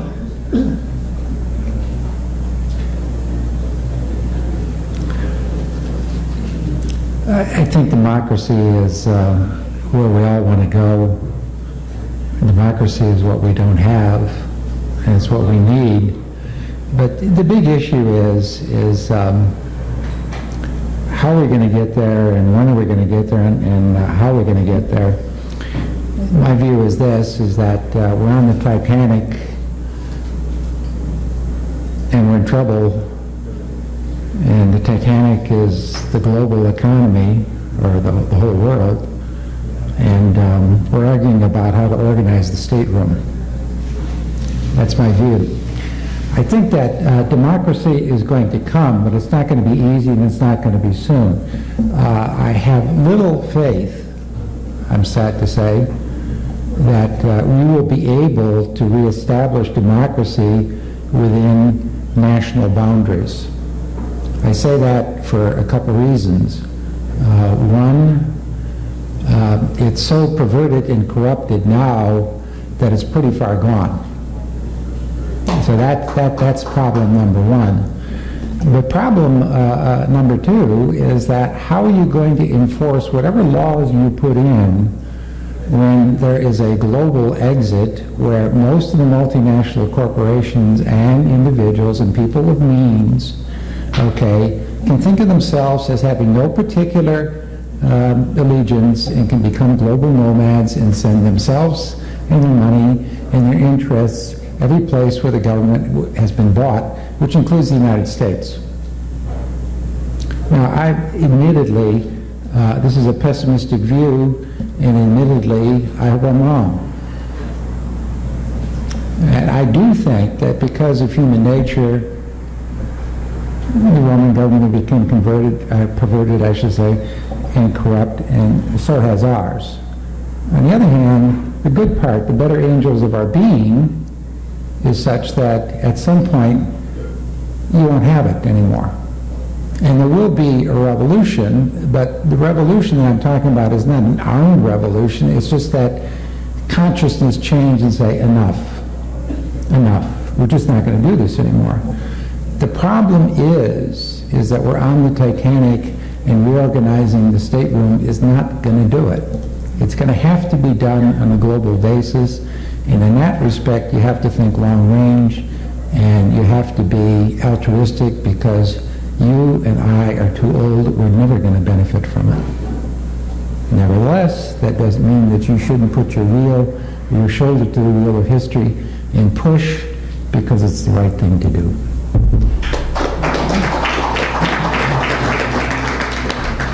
Okay, who's next? Al Ullman. Well, actually, the United States was founded by some of the most brilliant people that this earth has ever seen. And they came up with a constitution that guaranteed a representative democracy, not a pure democracy, and certainly not socialism, because they recognized that people, like I mentioned one other time, have this virus of greed and lust for power that takes these ruthless people and drives them right to the top of every political organization. And that's why our founding fathers knew that in order to preserve our union, the people had to stay well educated and had to watchdog Congress and the rest of our governmental figures, and get rid of them when they start doing like they're doing up in Washington, D.C. now for decades. Socialism, to me, is, for the foreseeable future of this planet, is absolutely unworkable because that puts all the power into the government to distribute to people, and that government becomes run by these ruthless, greedy people. And if you have a pure democracy, you cannot preserve it, because one of the things that they recognized when they formed this union is that people are emotional.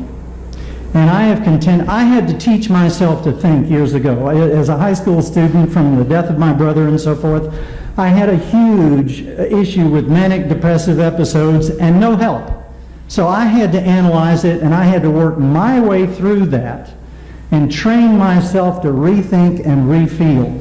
One thing I learned very clearly is that any degree of emotion necessarily alters your perception of reality.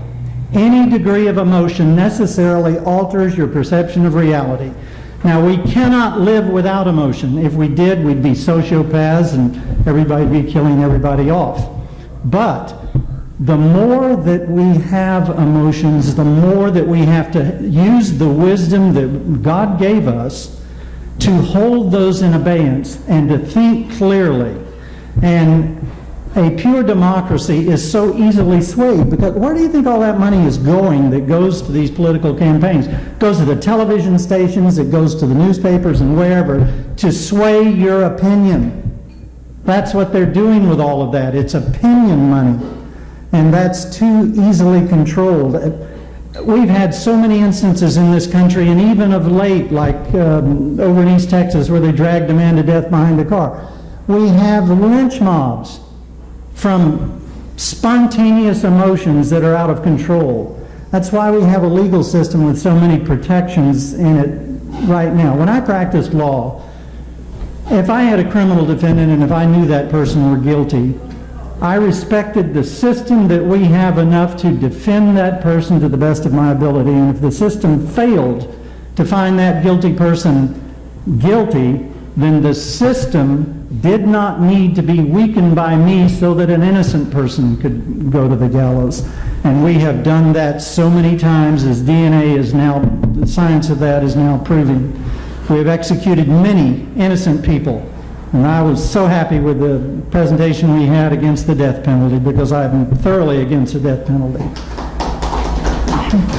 But this thing of emotions, we all have it. And when we think clearly through and we choose a side or a position, we do put our emotions behind it. But it is so imperative to use our higher intelligence to hold those emotions in check and think through things very clearly. And I'll give you one little example. Last time, or time before I was up here, and I mentioned Kennesaw, Georgia, and then got corrected that it was Nelson, Georgia that passed that ordinance.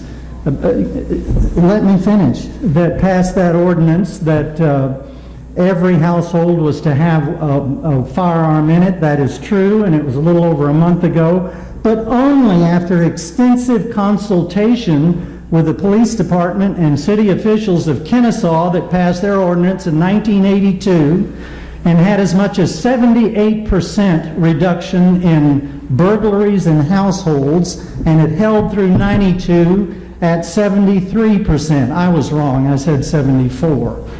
And they have had inquiries from all over the country and many foreign countries with 85% raving approval for what they have done, the example that they have set.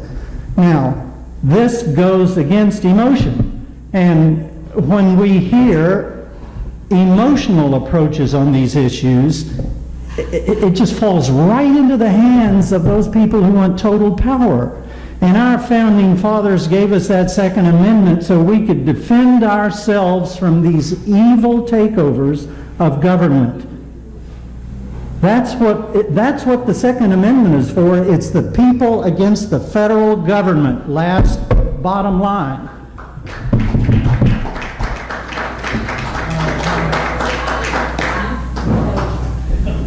George. George Zolan is next. Yeah, I don't want to get too emotional, but I'm liable to. Because I thought we did have that talk 2 weeks ago, and what we're talking about tonight, as I understood it, was try to get the money out of politics. At least with my emotional way, and I really probably haven't reached the apex of my basic mindset, that I am an emotional type guy. It's called passion. It's called passion. And there are some people that really irritate me.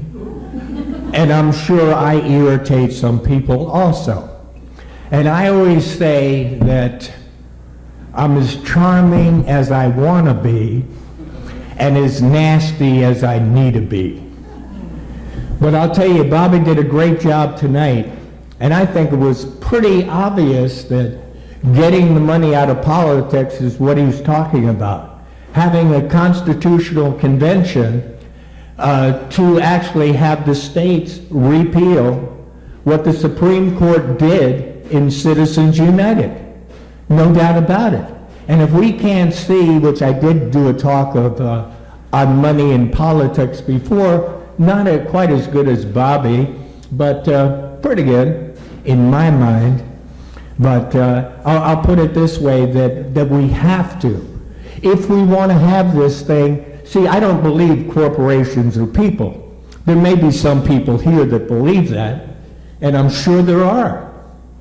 I believe one man, one vote, and we have people all over the world dying for that freedom. And we better well look at it. We have it here, we better use it. We don't vote enough, we don't become involved enough.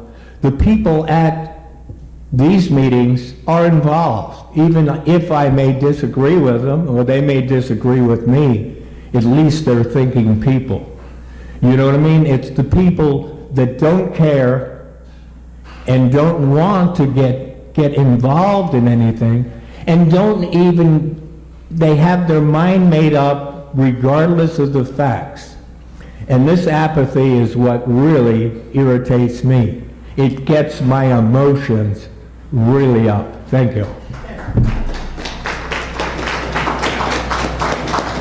Okay, who's next? Somebody next. Sir, we got any more? Oh, here we go. Yeah, you're going to do it. Go ahead.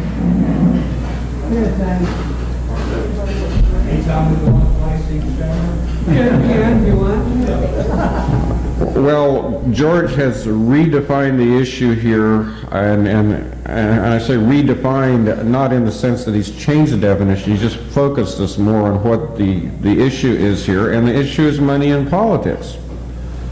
Somehow I got lost in that whole deal. I was off on other things, and so I wanted to talk about money in politics. Money is symptomatic of power. Aren't we really talking about power and influence in politics, not just money? And I have to tell you, I mean, I've had a really strange career, if you'd call it that, with some of the interviews of people I've done.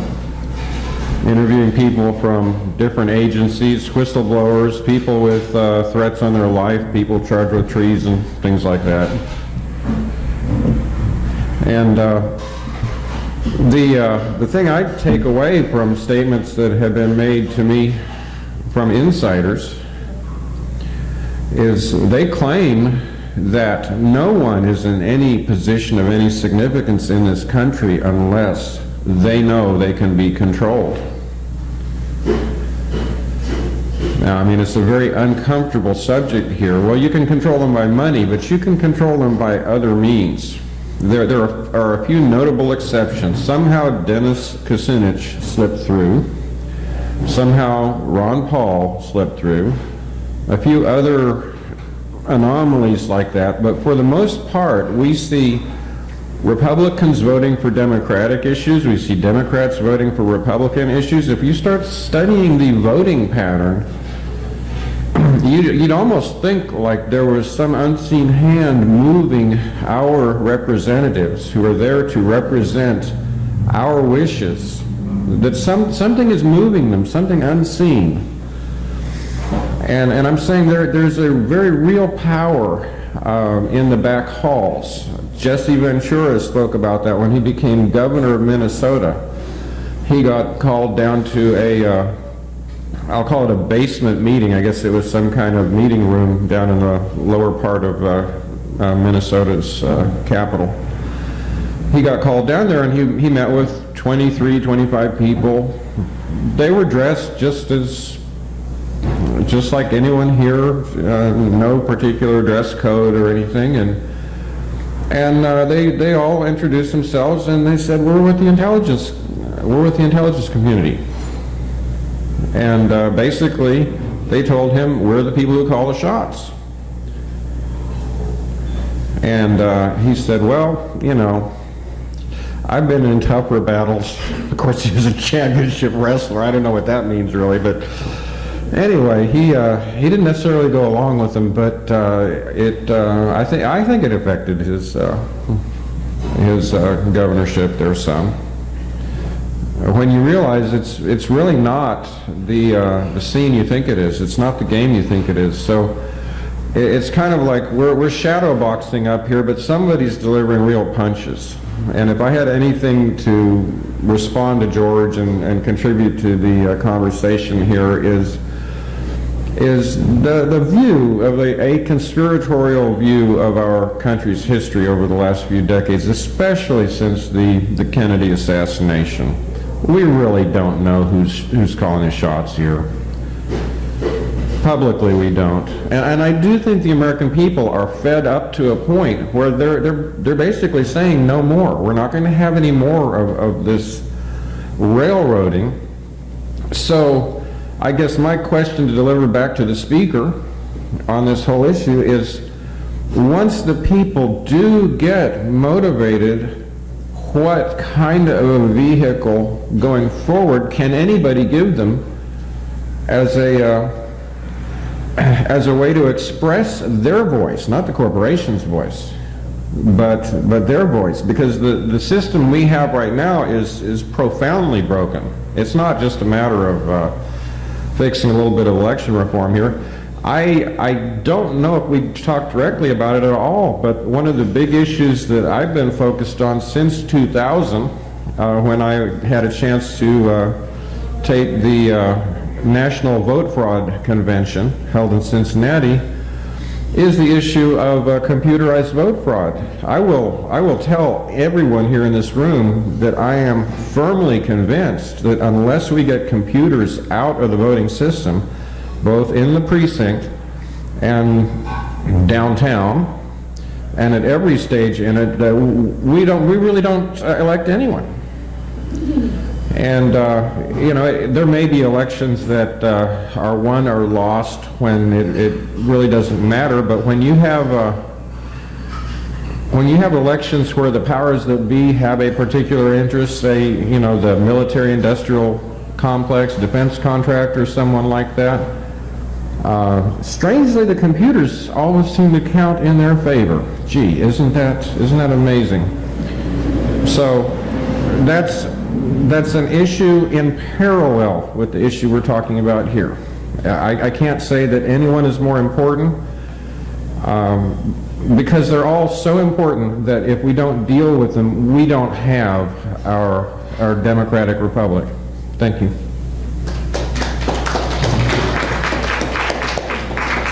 You're next, I think. You wanted to come on up here.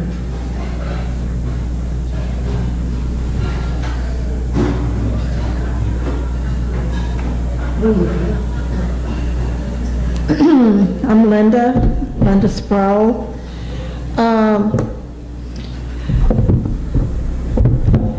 My ancestors were here in the 1600s from Scotland, so they were very much a part of the American Revolution, and my direct grandfather was a part of the Spanish-American War and the Alamo. So my family's been involved in putting this country together for a long, long time, to some extent. I wanted to address a couple of issues that different people have brought up. We were talking about Congress and why do we want to change it? We want to change it today because it's paralyzed. It's absolutely in a state of paralysis since the Tea Party took over the House 2 years ago. So, and there has never been a president or a Congress in the entire history of this country that has created the kind of paralysis that we have seen. The Tea Party element of the Republican Party that has been put upon us and denying, blocking every single thing that is proposed just because it's been proposed by someone other than them. Okay, and no one has ever done that before. No Congress has ever treated a president or an administration or us, the people, the United States of America, citizens, the way that the Tea Party element of this Congress has treated us.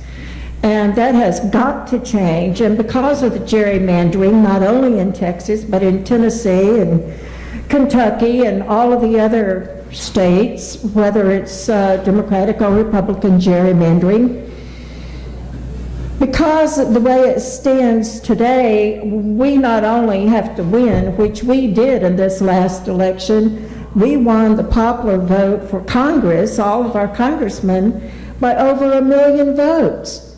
But that didn't give us the majority because of the gerrymandering. So in order for us to win, we can't just win the popular vote. We have to win a minimum of 10% above being the winner of the popular vote in order to take back our seats in the House and in the Senate on a state level and on a federal level. So it is war and it is revolution.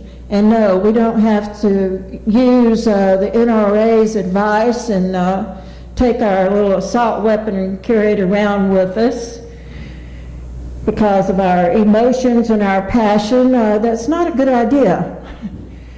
But we can talk to our friends and our neighbors and our church people and our children and get the vote out. If you're not registered as a deputy registrar and you care about what's going on in the country today, then I would suggest that you do so right away, because the campaigning for the 2014 election is starting, next month, basically.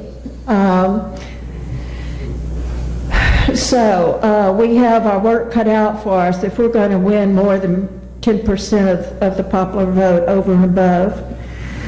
Also, I wanted to address the thing about the computers that you mentioned.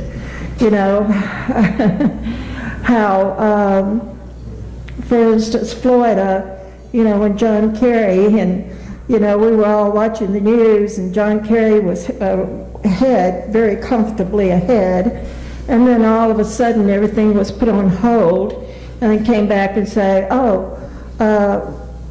well, we made a mistake. That's not, Of course, calling out the National Guard and surrounding the vote counters had a little bit something to do with that turnaround, and that's the first time in the entire history of this country that that has ever happened.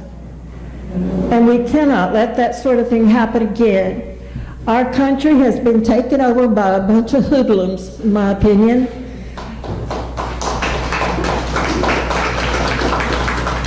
So the question is, what do we do about it? Well, one thing we can do is what I call build a bigger house.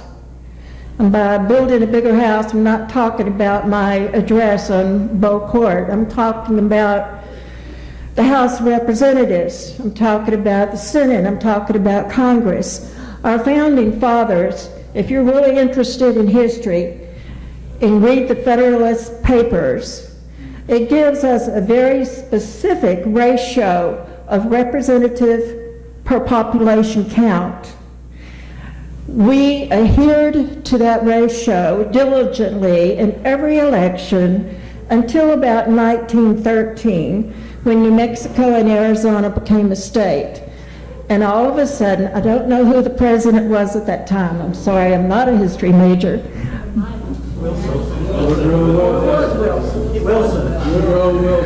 All right, well, I don't want to blame Woodrow Wilson. I know a lot of good things about him, but nevertheless, Congress decided at that time that we needed to change the ratio because they didn't want those south of the border people having any say in our Congress, okay? So they changed the ratio to what it is today, and it's been that way ever since. So we have lost representation by and for the people because that ratio was changed. Today we have maybe one representative per 7 million people. What kind of representative is that? That person doesn't know me. You know, the way the Founding Fathers set it up, the person who's representing you is someone you know that's from your neighborhood. It's like 1 per 35,000 or something like that. I don't quote me because I don't remember. My memory is not as good as some people's memories in here. But I'll have to go back and look at my notes and read the Federalist Papers again. And I will maybe give a presentation on that subject someday. But if we really want to get the hoodlums out of Congress, we need to go back to the Founding Fathers ratio of what they set it up. And so that we know that the person that's representing us is truly representing you and me, you know, not the corporation. This is not the corporation, United States, you know, the corporation of the United States. This is the United States of America. So if we want to take back our country from the corporations, then we need to build a bigger house, and we need to start working on that 2014, which is next year.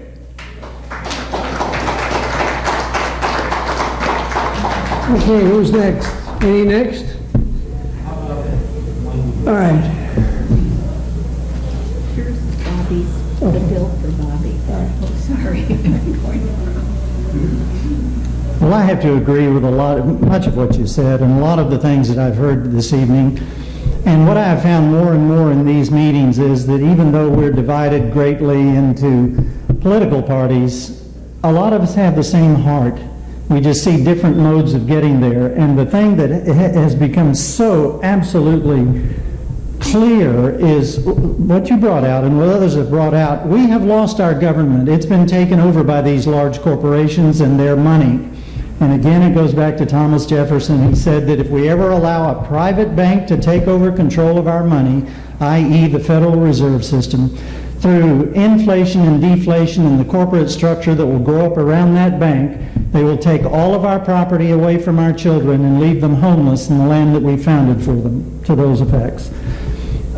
John mentioned the information that he'd gotten here and there about the structure of the country from intelligence people. During my years of law practice, I had over a dozen of them come into my life in different ways, and several became friends for a long time, and one who'd been 26 years or 27 years in the CIA, I was having dinner with him one night, and he said, you know, Albert, there are 3 levels of government. And I said, what do you mean? He said, well, there are all these politicians out there that we think we elect, and it's all arranged so that we think we elect them. We don't elect any of them. They're all appointed. I said, oh. And he said the second level of government is the intelligence community. And a lot of what it does is criminal, is illegal. And they are the muscle in government. And, I mean, they've overthrown governments all over the world. They put in Pinochet down in Chile because there was a communist who was either in or about to be reelected into power, and they murdered hundreds of thousands of innocent people with that Pinochet business. In any event, the third level is the extremely rich, the ones that David Rockefeller refers to as the ruling elite. And those two levels compete, but they have to operate together. And then several years later, I was having dinner with another friend who had been in the NSA, and he said, you know, Albert, there are 3 levels of government. And I said, you know, I've heard this, but go ahead. And he described exactly the same thing. And then you'll love this, I know. I responded to him, I said, Mitch, you know, I agree with that, but I think because there are things done on this planet today that are in the interest of no part of humanity, like this massive, controllable but uncontrolled pollution of the earth, I said, I think there's a 4th level, and I think it's alien. And he just ate some more food for a while and thought and looked at me and he said, you may well be right about that. Now, that's just food for thought. But John mentioned these electronic vote counting machines. There have been books written on it. They can be controlled from satellite anywhere in the world that you want. Bank of monitors up there. We need to adjust this, that. As long as we have those, we'll never have free elections. And one thing that must go along with removing the money out of Congress is removing Congress on a regular basis, every single one of those SOBs. We need to put term limitations in there as a very firm thing. Okay, you want to say something? Come on up here. We're running out of time, but go ahead. Yeah, I know we are. We've gone on that. I'm going to see if I can pull us a little bit back on point. How the corrupting influence of money ends in politics. This word that gets thrown around a lot, capitalism. All of this spending to influence our elections, to influence our laws as it benefits these corporations, great big circle, isn't it? It's the cost of doing business. They're not doing it to you. They're not doing it to us. They're just doing it.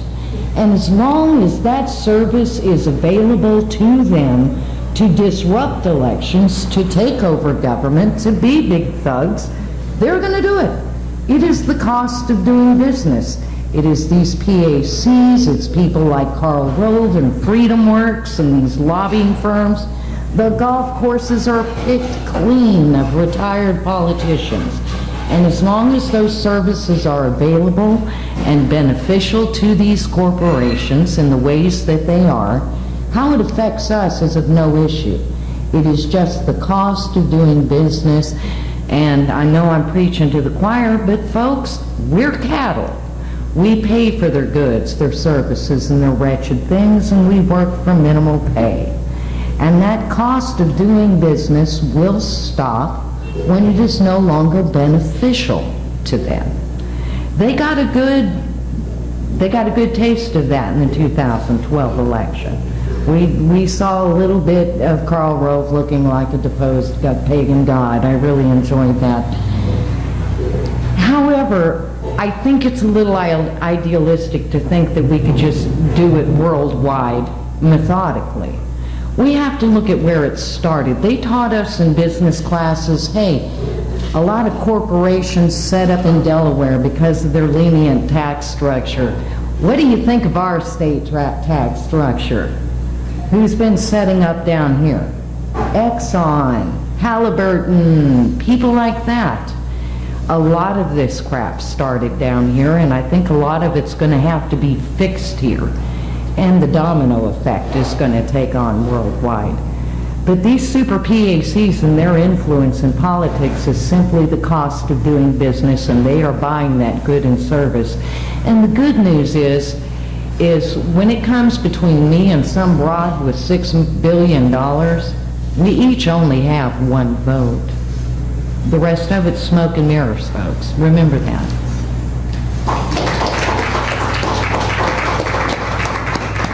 Okay, who's next? Is there a next? Jim.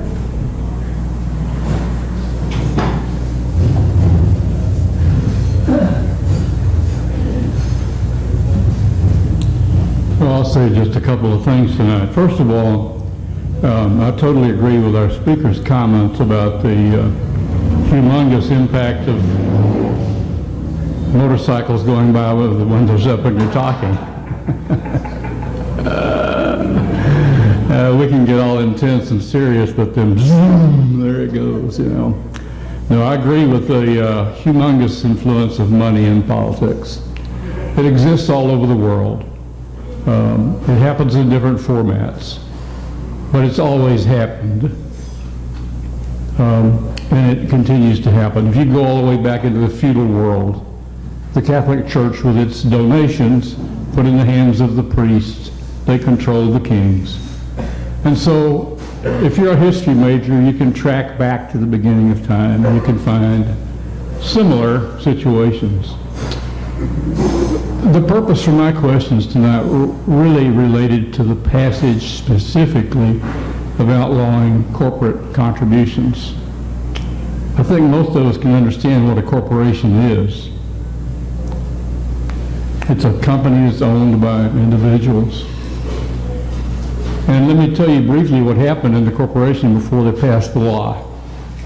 The chairman of the board called the senior managers in and they said, okay guys, I'm going to give each one of you a $20,000 bonus, and you pay the taxes out of it and you take the $15,000 that's left and here's where you give it.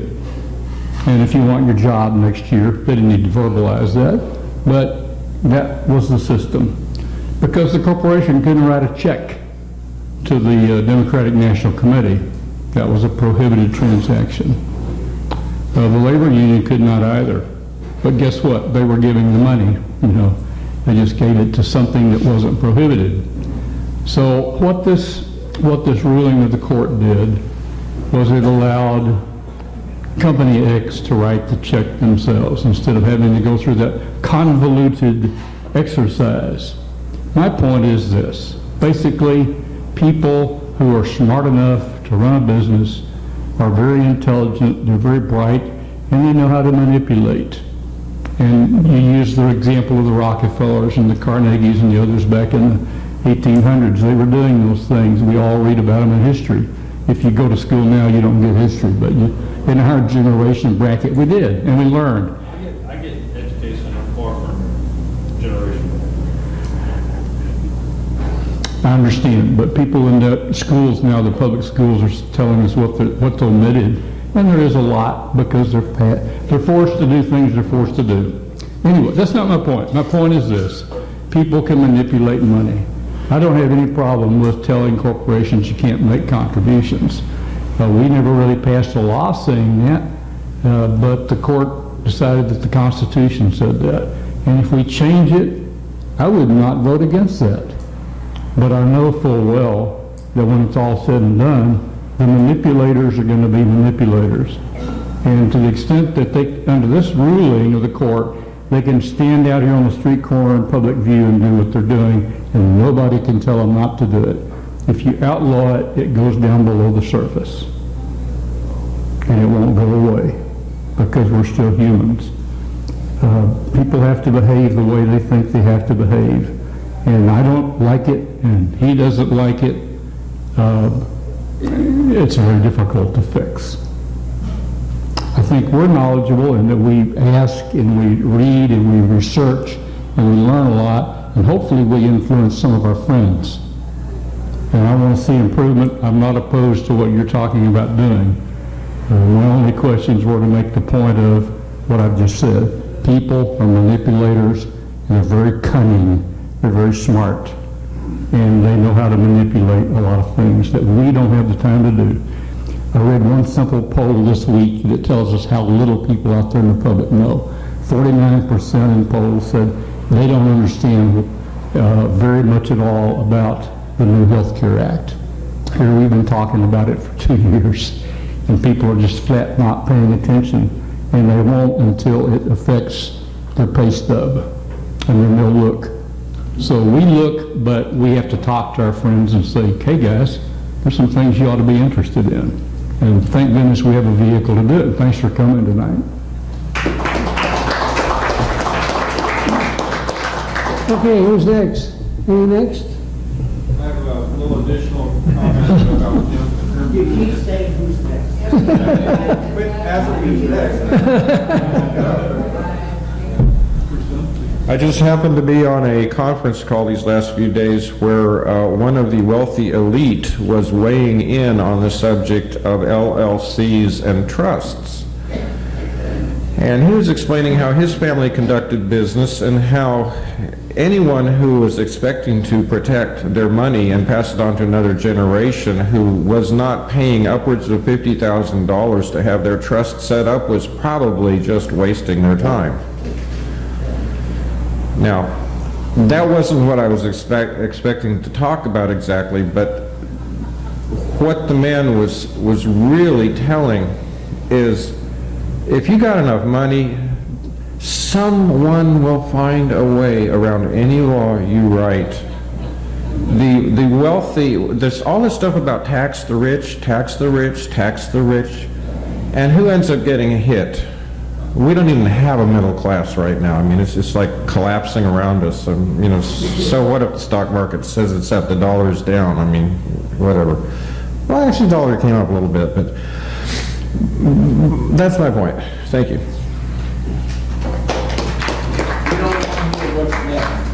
Oh, it's my turn then. Yeah, oh my God. So, first of all, yeah, he does. Yeah, he does. Anyway, I want to thank our speaker for doing a great job here tonight. He got us all thinking. I can only add something that, just a thought for the speaker maybe. Several years ago, I've brought this up before, but he has never heard it, so that's why I'm bringing it up. I ran for Congress in 1994, took in $100,000 in campaign funds mostly from unions, and took 38% in an election against the Republican. But anyway, in 2002, I ran against him again. At that time, they all went to Gephardt in Washington and said, where should we send the money? He said, send it to open races and send it to the incumbents. Don't send anything to any challengers. It's been going on ever since. Challengers don't have a chance. Congressmen, it's all money. We have the best Congress money can buy. There's no kidding. There's no question about it. That's what we've run into. That's what we face today. That's what has to be changed. Now the question is how to change it. Our speaker tonight has talked about a methodology of changing it, which I don't disagree with. I totally agree with it. I don't know. You know, I just, first time I brought it up here, I'm glad he brought it up. But the reason for talking here tonight is just basically to point out something else about the human mind, about the human body, how people think. Congress today is controlled by money. We do have the best Congress money can buy. And one of the reasons you have deadlock in Congress is because if they vote against their money interests, they lose their next election. So they're not going to vote against the money interests that are buying their election. As a result, they're controlled, a lot of them. And this is why you have so much stagnation. That's why you got a 7% rating of Congress. That's why Congress does not represent the people that are here. They represent the people that are buying their elections. And it's worse now than it ever has been, and it has to change. So how are we going to change it? Our speaker has brought up one way of doing it. I just thought I'd mention another for briefly, and that is that if we get Congress to act in its own self-interest, which they're good at doing, to instruct the Federal Communications Commission to require the media to provide sufficient free airtime, maybe the last 90 days of an election, then you have free airtime for the challenger and for why would the Congress would vote for it? Number one, he'd get to keep all his money that he raised. Number two, he wouldn't have to raise money. Number three, the people that are running against him, they're not going to win anyway, he thinks, at this point, because no one ever has.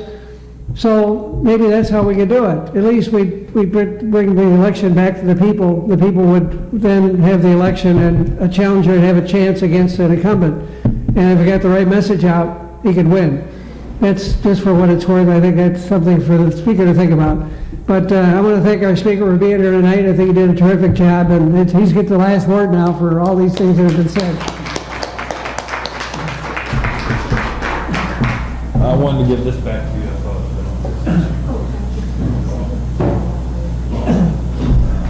I mean, you know, if I sat here and listened, you know, I would say, what's the point of this, right? I mean, they've all brought up valid points. We're screwed. So why try, right? Well, what's funny whenever you study history and you get a good education is you have to study Europe. And I just made a 93 in modern Europe, so I think I know a tad bit about it.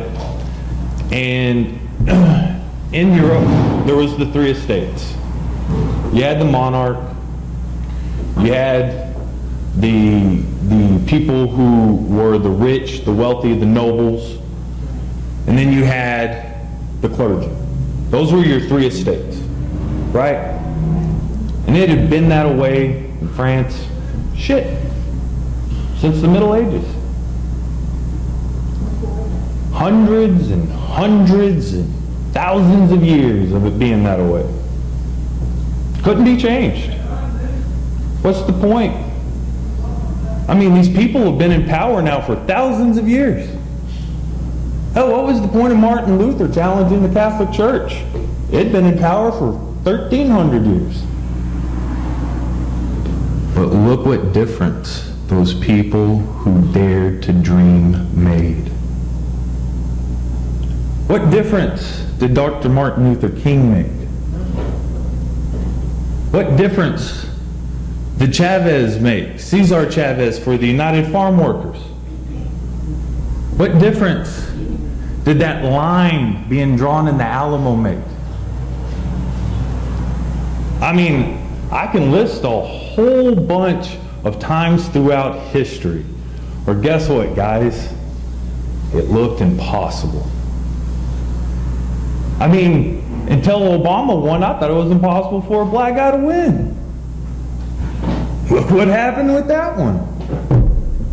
I thought gay marriage was never going to get above 50% in my lifetime. Guess what happened? Things change. And you know what? That's why you get up every day.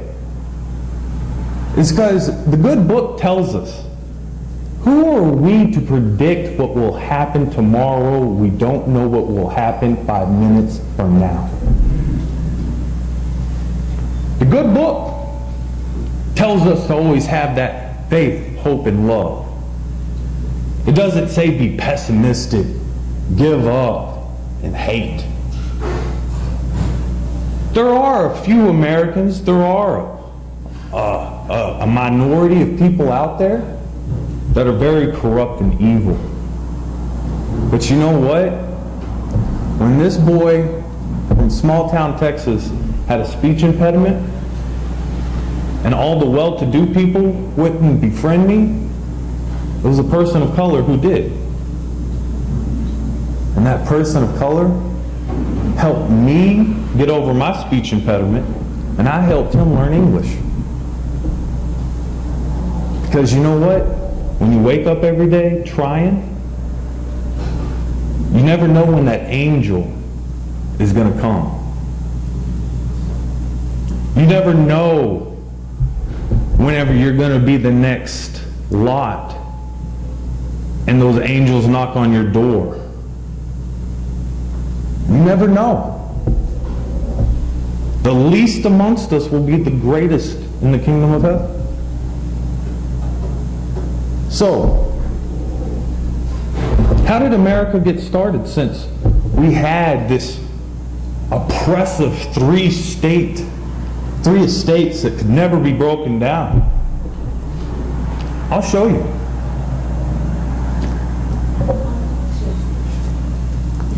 I'm a card-carrying master mason. Thomas Jefferson, Ben Franklin, George Washington, Hancock, Paul Revere, they were all Masons. And you know what? When you go into lodge, every man is equal. We're on the level. And you know what? Because of Masonry, the world, who had always been taught that people weren't equal, they didn't have a voice, got a constitution that said separation of church and state, got a constitution sitting there saying freedom of speech, and got a constitution with checks and balances. And those three things come from Reverend Anderson's Freemason Constitution of 1723. You know what? It was because those men were allowed to go to a lodge where they could all speak on the level that these kind of ideas came about. If it wasn't for the Enlightenment and the Renaissance, we wouldn't have had the Masons of the 18th century, and that means we wouldn't have had the George Washington, the Thomas Jeffersons. We wouldn't have had these people. But guess what? Some people woke up one day saying, guess what? I'm going to change the world. And they did. Benjamin Franklin changed the world by flying a kite. We have electricity now because of it. Think what him trying did for the next 200 years of humanity. Think what George Washington trying at Valley Forge got this country. Read those times whenever his men were freezing to death, underclothed. Those were trying times. And guess what? It was real easy to give up. But we're sitting here today because they didn't. And guess what? The compass teaches me to keep my passions within due bounds and circumcise my desires. But those Freemasons had the same compass. And after they had petitioned their king enough, and after salutary neglect, where they believed they had ascertained those freedoms they had asked, and because of the debt of the French and Indian War, which is known in Europe as the First World War, the king had a lot of debt to pay back. And that's when you got the Tea Party. Because he ramped up the taxes on tea. That's why we drink coffee in this country. And you know what? The thing is those men that went to the Tea Party, it's funny, in their lodge, it says that they checked out. And then whenever they reopened the lodge, it says that brothers came dressed in Indian attire. It was Freemasons who did that. And you know what? Freemasons changed this country because we were allowed to go into a lodge and speak freely without being condemned for it. And that was the beginning of what we in America enjoy today. And because they knew that we would have to perfect our union, they allowed us avenues to change it. Now, the Supreme Court decision, the only way you can overrule it is by a constitutional amendment. So that's why you have to go that route. Because we all know Congress has bought the state application and convention route, allows us, we the people, to address the problem we see. Now, is it scary? Is it kind of like revolutionary? It's kind of scary doing something that hasn't been done all the way through. It didn't stop our founders. It was scary for them to think that all men should be created equal. I mean, you know, for 1776 or late 18th century to say all men were created equal was called radical. It wasn't even called liberal. It was called radical. So, guess what? Because of people wanting a better place for them and their families, the world has changed for the better. And you know what? It doesn't come overnight. I didn't get up here saying that if y'all go ahead and go this route to overthrowing Citizens United, it would occur tomorrow. It takes a while to get there. But guess what, people? I'm so poor, I can't go live anywhere else. I don't have the resources to move to Canada or to move to whatever country suits my desires. And plus, I love America. So why the hell do I want to abandon it? Why, whenever its representative democracy is in doubt, why don't I want to rise to that occasion? The same way my dad rose to the occasion in saving his brothers in Vietnam. The same way Martin Luther King defied his speechwriters by putting in the phrase, "I have a dream." His speechwriters wanted him to take it out. But that phrase changed the world. Reagan's speechwriters wanted him to take out, "Mr. Gorbachev, bring down that wall." But he kept it in, and look what kind of pressure it put on Gorbachev. Just a few times when it's in your gut, and you know it's right, and you have the avenues to fix it, you just got to say, hey, guess what? I'm going to have to grind the gears every day, but I'm going to do it. And you know what? When I started with Wolfpack in February, I had never gone and lobbied. Now I've lobbied 3 different times, and you know what? For the most part, they were pretty friendly to me. And guess what? My state representative's legislative director said, yes, Bobby, you're right. There's about 4 to 5 groups who have too much power when they pick up the phone. So they know that there's a problem. It's all about us telling them it's time to be historic. It's time to stop being just a candidate. It's time to be historic. Because once we solve this issue, then there's nothing else we can't tackle. And what is that going to say to those struggling democracies in Iraq, where so many of our men and women suffered the ultimate cost? What would it say to those people who are about to be in the middle of a civil war, whenever America can show that, look, this is how you take your representative democracy. This is how you run your representative democracy. You know, since we keep telling everybody that our form of government is the best, I think it'd be a good time for us to start exercising why it's the best.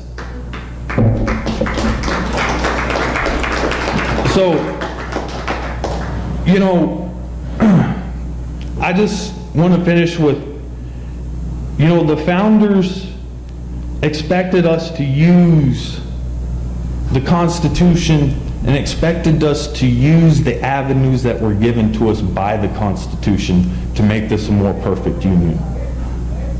And this is proven.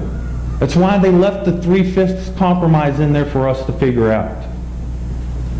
That's why Article 1, Section 8 of the Constitution says they have the right to lay and collect taxes for 3 purposes: debt, common defense, and general welfare.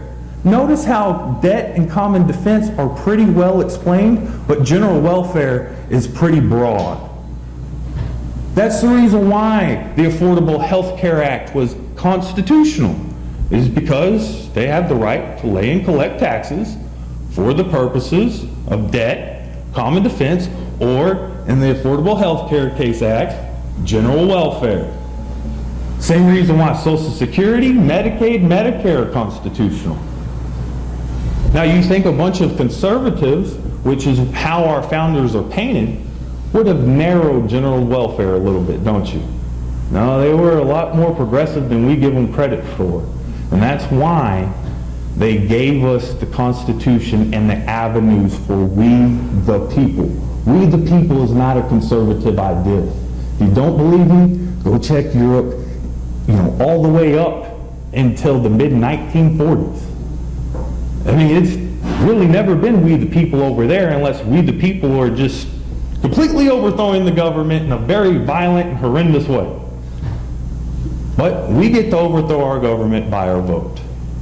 We get to change our government through Article 5. We get to make this a more perfect union because of things like Article 1, Section 8.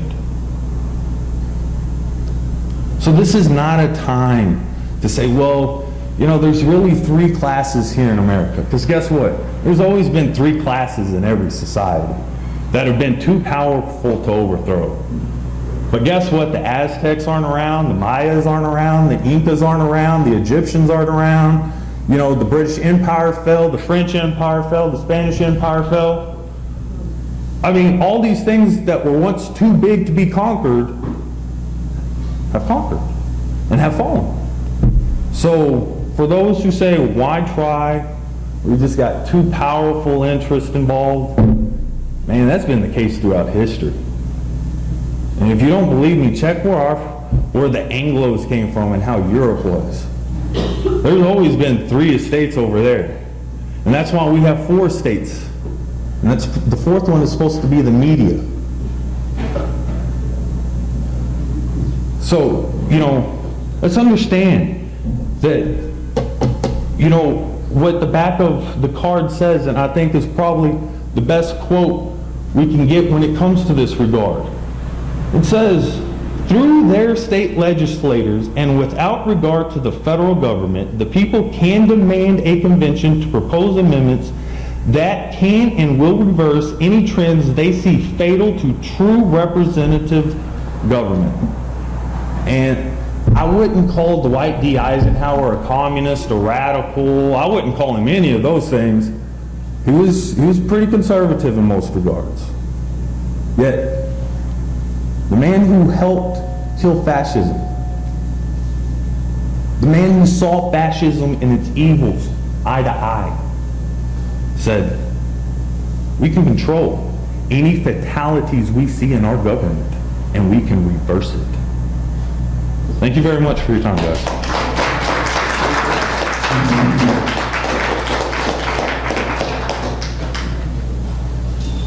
Okay, we're done now, just so you know, but he's not done. You can talk to him, and we're here till about 11 o'clock when they kick this out, so.